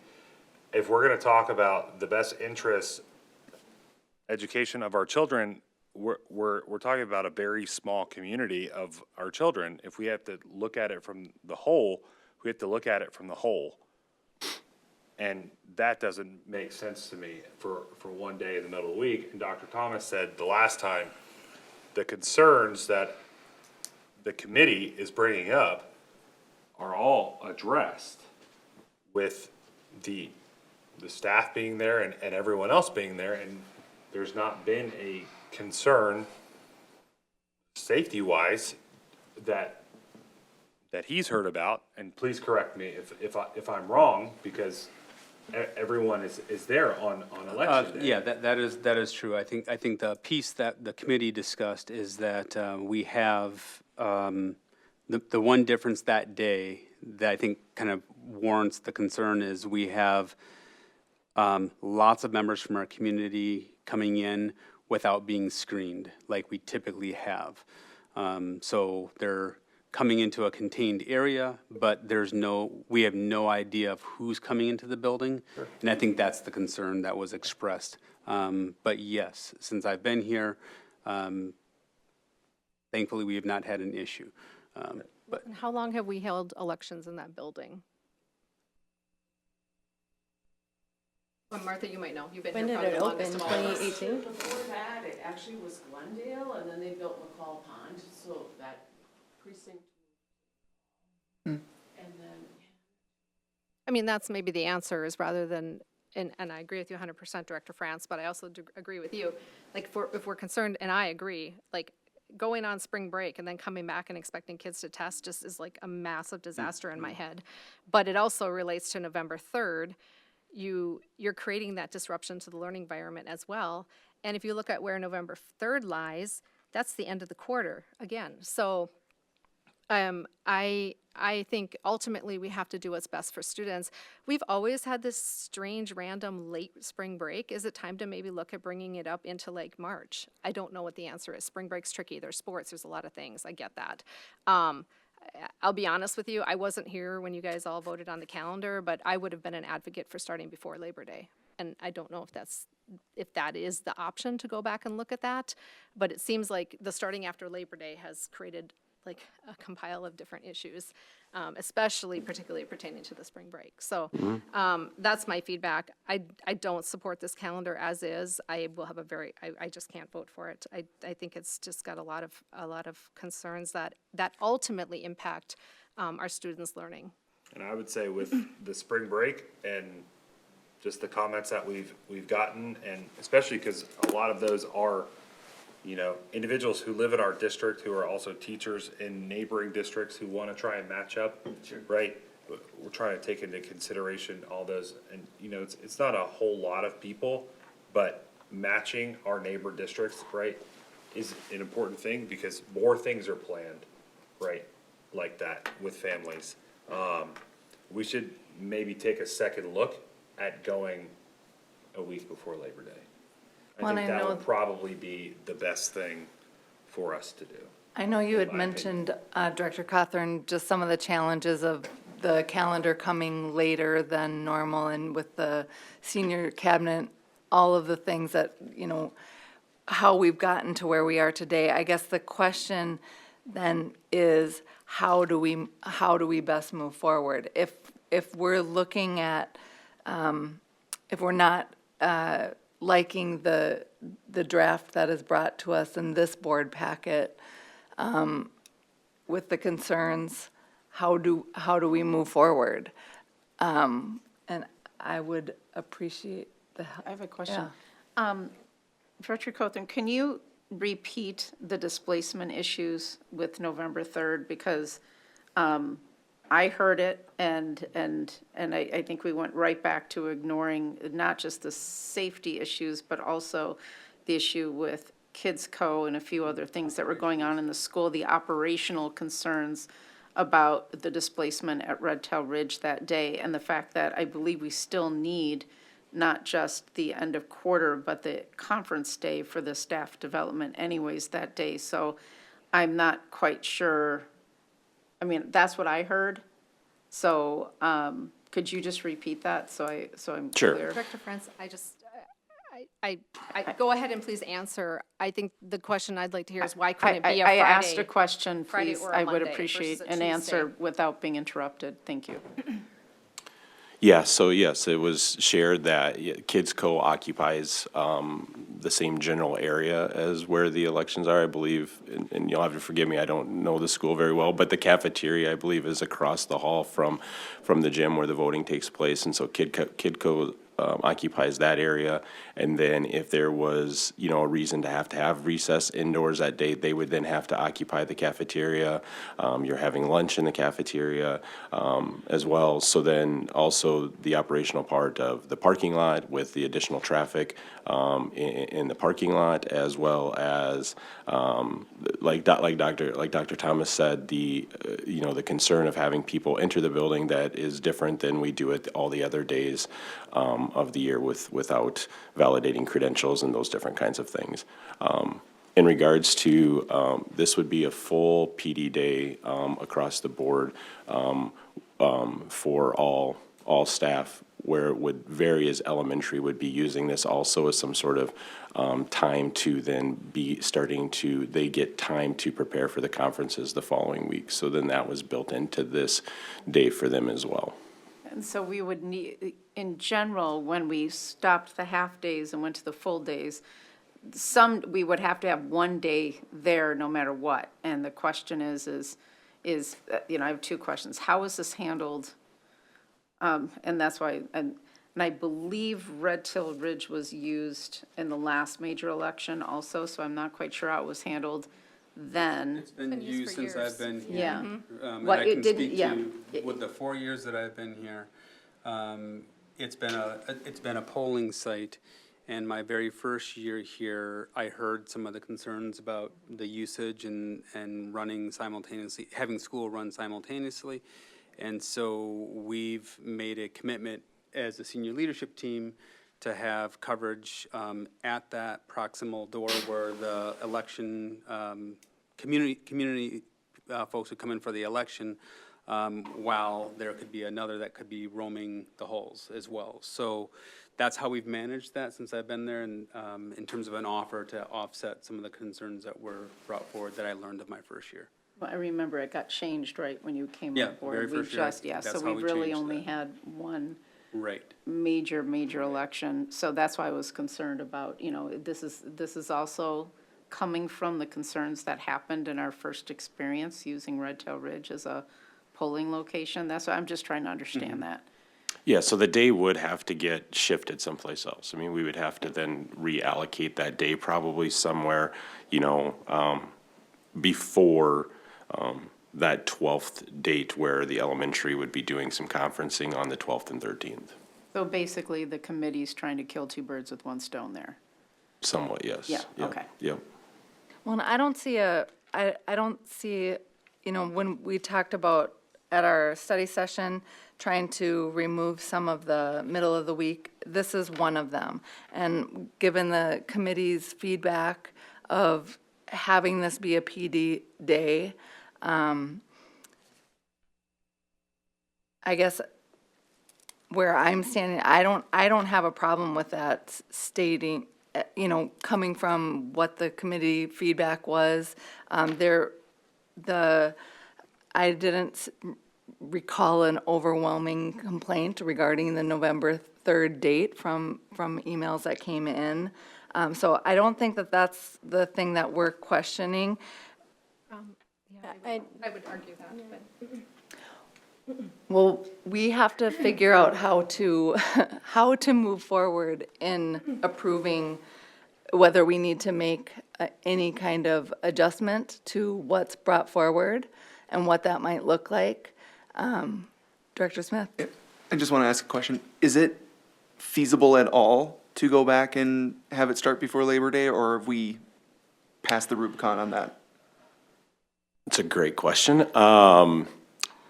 Just from quickly, I was talking with Director Ryder as well. That would require, all enrollments to be revised. And that's going to be likely contracted for a fee to adjust the start date of those enrollments. Okay. And the other just comments that I had was, because I emailed you about this, and yeah, the November 3rd date, there's only been one major election there. If there is I work in a world of risks, and that is just not a risk that I'm comfortable taking, having that school open on an election day, given the political climate that we are in. If there's something that is preventable, I think we can easily prevent something from happening. Not saying that it's a certainty, but it's a chance, and it's a chance that I'm not willing to take. So I am supportive of having that November 3rd day. I do echo the sentiments of Director France in, yes, there was a lot of feedback from the community, but it's not all of the community. And I think we're doing a disservice to kids, especially at the end of a quarter there, having them go on spring break, if they have to be studying, if they have to be preparing, having them take that time off and then come back and get right into that, just, it doesn't seem fair. So I would advocate for moving that spring break back to where it was. Dr. Olson. I think, moving this back, we looked at, when we voted on this in the first place, either before or after Labor Day, we were just looking at this 2026, 2027. And then we're gonna open it up, correct, for some feedback for the next year on if we wanna do before or after. So I advocate for keeping it as is. November 3rd, I don't mean to be doomsday here. I appreciate that. I really do appreciate senior leadership being on site. I've also never been comfortable with that being a polling place, not to be doomsday, but we didn't think somebody would shoot through windows of a church either, and here we are. So I'm not comfortable with kids eating lunch 20 feet away from people who we, again, have not vetted coming into our school. So I would advocate for keeping that there. And then one final thought, I think, moving spring break, while I appreciate, we did get a lot of comments about, sports and things like that, and where that falls on the calendar. And, there's a lot of kids in sports, and that affects that, and I truly understand that. But what I'm struggling with too is the 37 and 47 days. That's actually that's asking our quarter teachers to kind of take something out of their curriculum and cut it down. And some of those quarter classes are not mandated, but some of them are. Mm-hmm. And so I think, cutting back that curriculum, that's asking a lot and also not very equitable to the kids that take it at different times. So like if you take health in the first quarter, you're good. If you take it second quarter or third quarter, it's gonna look very different for you versus the kids before or after you.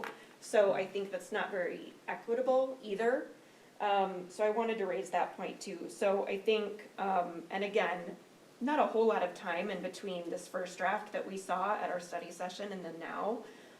So I do appreciate the calendar committee coming together quickly to look at, an alternative or another option. So I guess in my mind, I would like to make a motion that we go back to the calendar we saw at our study session and approve. That calendar, Director Olson, that did not have the November 3rd date off, did it? It did. Oh, Yeah. it did? Yeah, it did. It did. The major difference was we had the extra conference day also. And which MEA. I think Yeah, the that- teachers also wanted. You had MEA was, that Wednesday was used as some afternoon conferencing time at the middle school level, and then that would have also had the January 4th. So just, that's what that calendar had on it, so. Thank you. Yes, good point. Thank you for Yep. that. I'm not gonna die on the January 4th hill. I like giving PD, to our staff, especially with everything coming down and for reading and all the different things and, having, teachers having to spend a lot of time, in a lot of these trainings, and I want to make sure that they're given time to do that and not necessarily their personal time. So, thank you, Director Atkinson. I make a motion to amend the former motion. I know, I'm gonna need help. I need a second. So you're making you're making a motion to amend the original, but to actually go to the first calendar, or just to, The first calendar in its entirety, or with some of the revisions of the days? We'll go with the entirety. Okay. I have a question about that too, but I know that Director Mason had her hand up, so. I think Director, we need to get a second to proceed with this amended motion. I'm a Robert's Rules of Order, sorry. Or else we're going to sit here all night and talk about this, and we need to follow Robert's Rules of Order in a board meeting. Okay, can Do I you get have a second? Second. okay, so we have a first and a second. Martha, No, we have discussion amendment. on the amendment. So if I may comment on, Yes, yeah, the Director amendment, everything. I mean, I appreciate the spring break too. Obviously, it'd be nice to do that earlier, but I agree. We need to put our students first, and it's not ideal having that split up and having them to come back for testing. I still am not a fan of the November 3rd date. I think it's extremely disruptive to families and especially students with disabilities, and they thrive on routine and consistency, and when you break that up midweek, it's very, very hard. So that, I'm not a fan of that date and not supportive of that still. You know, I would love to see that move to a Monday or Friday. Or I think I had mentioned this in email too. I was just looking at neighboring districts' calendars and surprised. I think we have less student contact days than most of the surrounding districts. So I realize those PD days for staff are extremely important, but I just kind of question, do we need all of them? Like, is reducing one, what does that look like in general? I think, you know, kind of the range I saw in other districts was like 172 to 175 student contact days. So we were a couple less in most cases. They build in snow days and many of those surroundings where we don't build that capacity of the snow days, and they also then. Okay.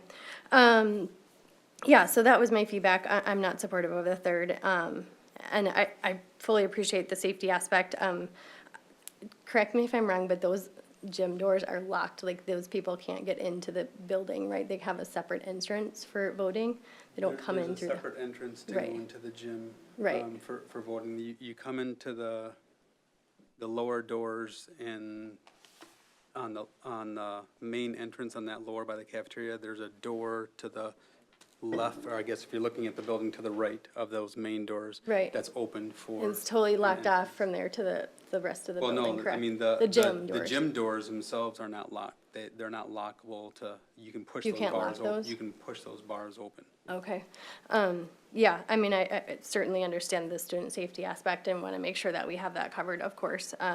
I do know that, like, most of our private schools are also polling places, and that's not uncommon for schools to be polling places, so hopefully we can figure that out, but. Mike's the same, a polling place as Yeah, well, and so and St. is Paul's. Bethesda, or, St. yeah, Paul's we have and St. several, Mike's, and right? St. Lutheran, the Lutheran Church as well. Yeah, I Like mean, it's church not school. ideal, I understand Yeah, that, and but I know other assuming we districts, can. and I don't know about the St. Mike's but St. Mike's is a some polling districts location. don't have school that day. They don't have students that day. That's true. So, yeah, they might be polling places, but. I didn't see that at any of our neighboring districts, like the yeah, 10 around us, but. There are some that we. Burnsville is they use that day as an The e-learning. remote learning, I think that was the only one I They saw. use that day as an e-learning day. Yep. Farmington has no students. And then, yes, Lakeville has students. Jordan has students, and Shakopee has students. Those are the 5 or 6 that I double checked. Is And I there- couldn't tell from, I mean, I believe Rosemount, Egan, Apple Valley, they didn't have next year's calendar out, but from this year, it looked like they were a duty day, so our Is student there a contact. solution, rather than impacting our students' ability to learn on that day, to have an SRO? And we have SROs available in our district, to have Jackie Stanny, she's our Savage SRO, I believe, to have her available at that. You know, that to me was, we're thinking of solutions that are not impacting our students' ability to learn on that day and create this disruption. I mean, So I appreciate the. but I think we need to go back to the original motion of, do we want to go back, or her amended motion, do we want to go back and look at the original calendar from the study session? And I think we need to vote on that. I had a question about the original calendar. Under France. By moving January 4th to Martin Luther King Day, which is normally That's not, is that normally a day off for teachers also? No? So they usually have a staff in-service day then anyways? So, so if we had January 4th, would they then have the 18th off? How did that work? Because I was a little confused about that. Since now we've moved the 4th to the 18th. I believe the And- calendar had both those days Yeah. as in-service, teacher Had in-services, which both is of one of the those. concerns. And I know that it's, okay. Okay, because I wasn't sure if that was a full day. I know that we have activities that day and a few other things, so I wasn't sure. Are we actually then giving up a PD day by removing the 4th, or how did that? No, we just shifted the 4th to October 13th. That's what you said, okay, Yep, so yep. that's the earlier day, okay. And the October Did this, 13th was. did the as- committee talk about the fact that we had then one less day in the second semester? Was that an issue at all, or? I know that they wanted the 4th to be able to get, you know, from the reasons you stated at the study session. So I'm just, again, I'm looking at why they wanted it that way to begin with, and if we're losing something by not keeping it the original calendar as suggested in the motion. Yeah, I mean, the 4th did not garner as much attention and discussion time as far as moving that as, like I said, as the 3rd did. So, no, there wasn't a lot of discussion around if we, you know, had one less semester day in the 4th and now we were adding that day back in. I think everybody, you know, when we started talking about it and some of the feedback in regards to the 4th, I mean, yes, it would be, you know, nice from a standpoint of allowing staff to come back and having, you know, that be a professional development day and then bringing kids into the next day. But as when we were trying to navigate a calendar, everybody also understood that that might just not be possible, so. And Like I what, said, yeah, in the same vein, what about the extra conference day? Because I know that the discussion was that class sizes are large, we would still have the Tuesday, but then giving them that extra day, and MEA, during the MEA day off or whatever, was going to potentially help, particularly since you've got parents that have kids in elementary, middle, and high school. yeah. The extra conferencing time was only at the elementary level because, with how we were structuring it, to incorporate the potential for more students in those. At the secondary, it wasn't, it still would have been the same amount of conferencing time as they have right now. It was just shifting those conference times to getting rid of an evening timeframe and then moving that into the afternoon. So none of the conference times, even on that first draft, there wouldn't have been additional conference time at the secondary level, or just mainly at the middle school level as what they're having currently right now. It was simply only at the elementary level that was gonna have some additional conference time. Chair Bowling, can we call the question, please, on the amendment? Sure, call to question. No, can we call the question? Oh, We need a second on that, please. Question. oh. Okay, so To stop discussion. to stop, very good. So we will now go to voting on We need to the, vote on calling the question. okay. Okay, so we will vote on calling the question. We have a first and a second for that. I didn't write down who they were. I asked to call the question, please, Okay, on the amended motion. and Johnson. Okay. Call to question, and we'll take a vote on the call to question. All in favor? Aye. Opposed? Okay, that passes 7-0. Next, we will we will vote on the amended motion. The amended motion, if we could repeat that, is to Vote. accept the original calendar as presented in the study session of November, I think it was 22nd, 24th, I think. 24th? Okay. All in favor? Aye. Aye. Aye. Opposed? Nay. Okay, that passes 4-0. 4-3. 4-3, sorry. 4-3, that passes 4-3. Moving on, Next, we will be, I will entertain a motion for the combined polling place resolution. As the board passed a special resolution in August of 2025 to combine the Savage polling locations for our special election, it is recommended that the board adopts the original combined polling locations, Sand Creek and Cedar Lake Townships, as follows. Thank you. Oh, yeah, sorry, Director Thomas. Yep, thank you, Chair. Or Dr. Thomas. It's okay? Can you tell that I'm completely flustered over all of that? That's okay. Yeah, just want to, I won't read the resolution, you have it in here, but just the key thing that I read every year is that the combined polling place is Spring Lake Township Hall at 2381 Fairlawn Avenue in Prior Lake, Minnesota, 55372. That's just what I want to make sure I call out, but the resolution, reads as is submitted that we do each year. Does it need to be read through? No, I don't ever read it in its entirety. Okay. So I will entertain a motion for the combined polling place resolution. So made. So made by Director Smith and a second by Director France. Any discussion? All in favor? Aye. It's a roll call. Oh, Roll call, that's right, it's a oh, thank resolution. you. Director Smith. Aye. Director Johnson. Aye. Director Atkinson. Aye. Director Olson. Aye. Director France. Aye. Director Mason. Aye. And aye. That passes 7-0. Thank you, everyone. Moving on to the UHL contract. I will entertain a motion to accept the UHL contract So moved. Second. by Director Olstad and seconded by Director Johnson.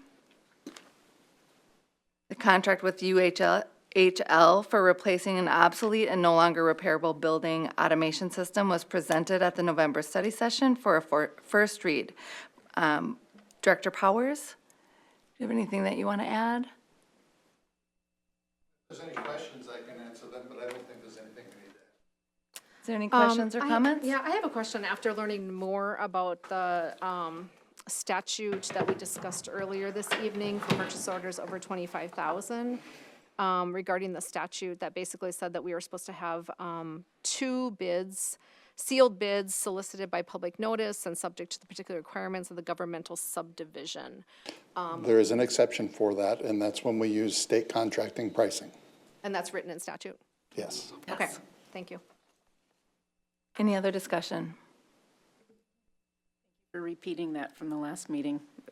I appreciate you repeating it too, because I'm not sure everybody in our public understood it, especially after our conversation this evening, so Oh, thank no, you. it's important. Appreciate that. Yeah. Yeah, thank you. All in favor of the UHL contract, say aye. Aye. Opposed? That passes 7-0. Thank you. Next up is the organizational meeting discussion. This is discussion of committee assignments in preparation for the organizational meeting in January. Board members, you can expect that tomorrow I will be sending an email to each of you.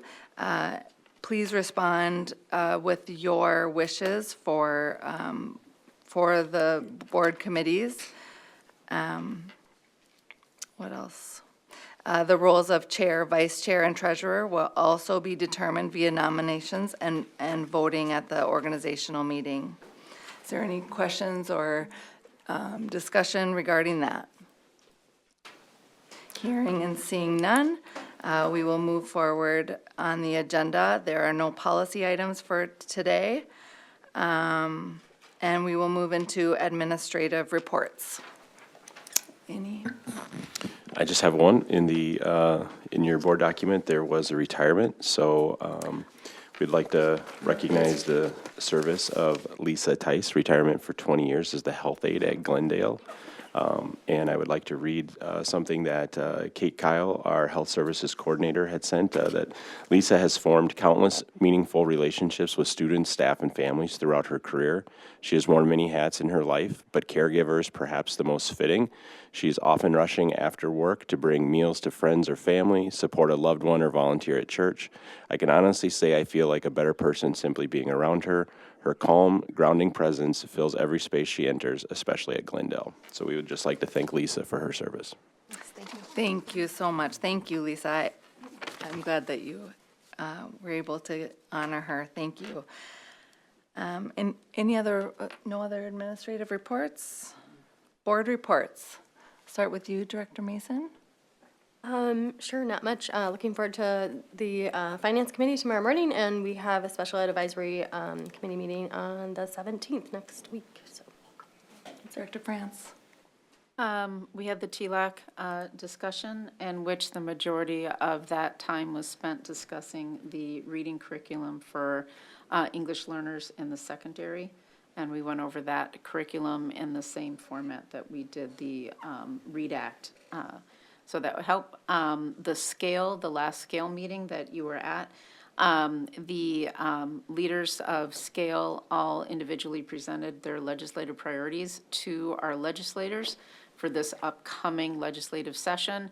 The two that concerned the school district the most was a plea to eliminate all unfunded mandates and actually reduce the number of mandates and leaving more local control. And the next one was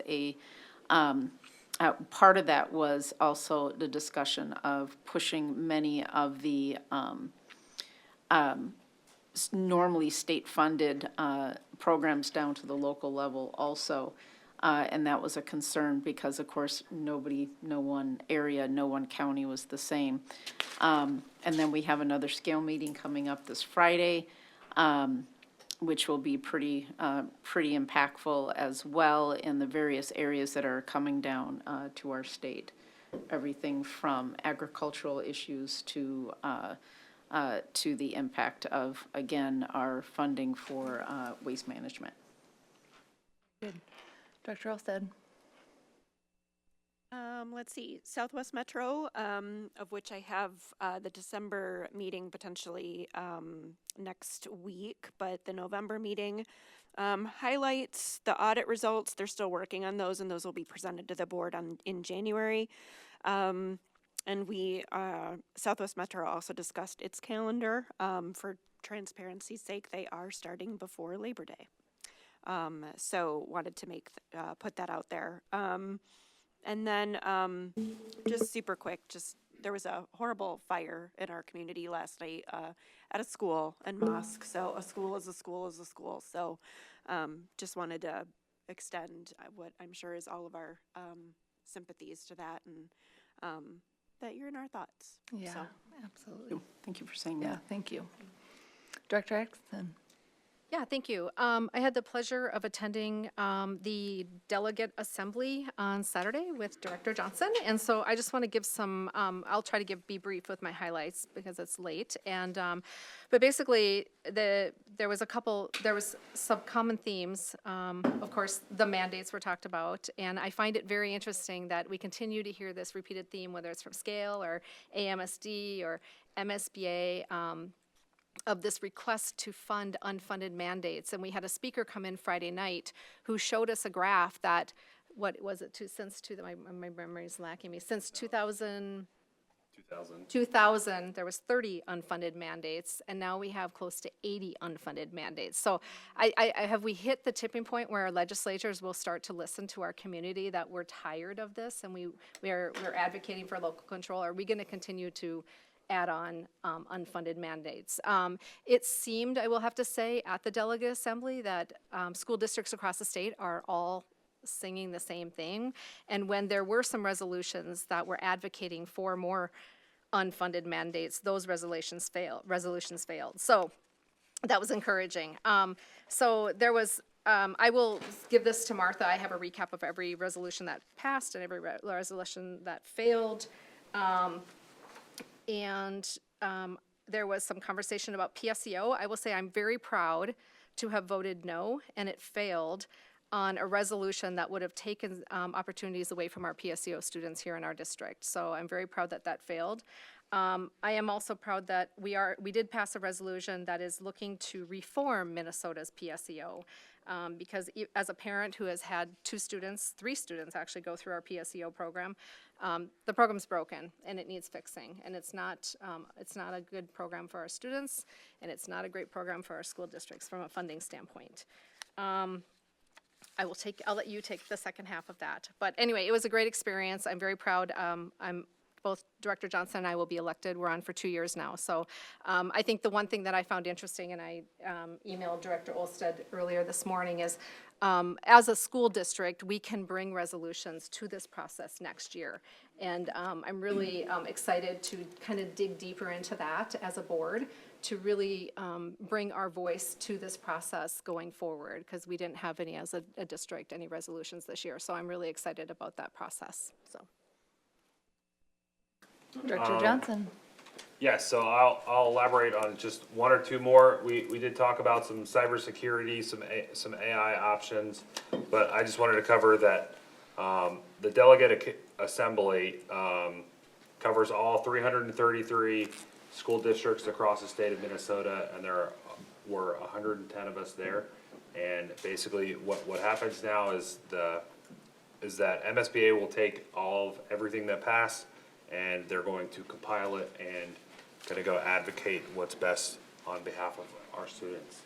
And that's what Director Atkinson and I have been discussing with Dr. Thomas, how to enhance our own legislative agenda so that we're going along with AMSD and MSBA, so that we're all maybe not necessarily on the same page, but that we can highlight, what is happening in our district, and we're correlating the same way. So we're all preaching almost the same language, but we now know what's going on, and we can utilize those things and just enhance what we're trying to get across. And I think it's really great that what is being talked about in our district is, in my opinion, hitting all 333 districts across the state. It's clear as day. The only other things for me is LABC and PAA are both coming up this week and next week. We also have policy Thursday. Oh my gosh, it's already here. Holy cow. Thursday, and if I may be so bold, happy birthday to my kid, my daughter Rosalie. So it's her birthday Happy today. birthday. Happy birthday, Rose. I haven't seen her all day today, so I went from work to here. So there we go. Thanks. Very good. Director Smith. I actually have stuff. So, I was able to visit La Ola del Lago earlier today for my site visit. So I got to tour the building and meet a lot of great teachers and see a lot of great students learning and engaging in the material, and talk to the principal. Some of the things that they're working on based on student feedback and parent feedback was being able to send more positive communication home and making sure that that's a focus, and then also making sure that they are getting students in front of more adult leaders in the class or throughout the school, so they're doing community classrooms, which I thought was really nice and really cool. But I don't have anything else. Good, thank you. Future events. They include the school board and the executive team retreat coming up on December 16th at 5 o'clock here at the DSC. There is no school for grades E through 12, December 22nd through January 2nd for winter break. We're wishing all the families a wonderful break. January 5th, classes resume. January 12th will be a school board organizational meeting at 5:30, followed by a regular business meeting at 6 p.m. So now I will entertain a motion to adjourn the meeting and transition into closed session. By Director Johnson, and a second by Director Smith. All in favor? Aye. Opposed? Meeting is adjourned.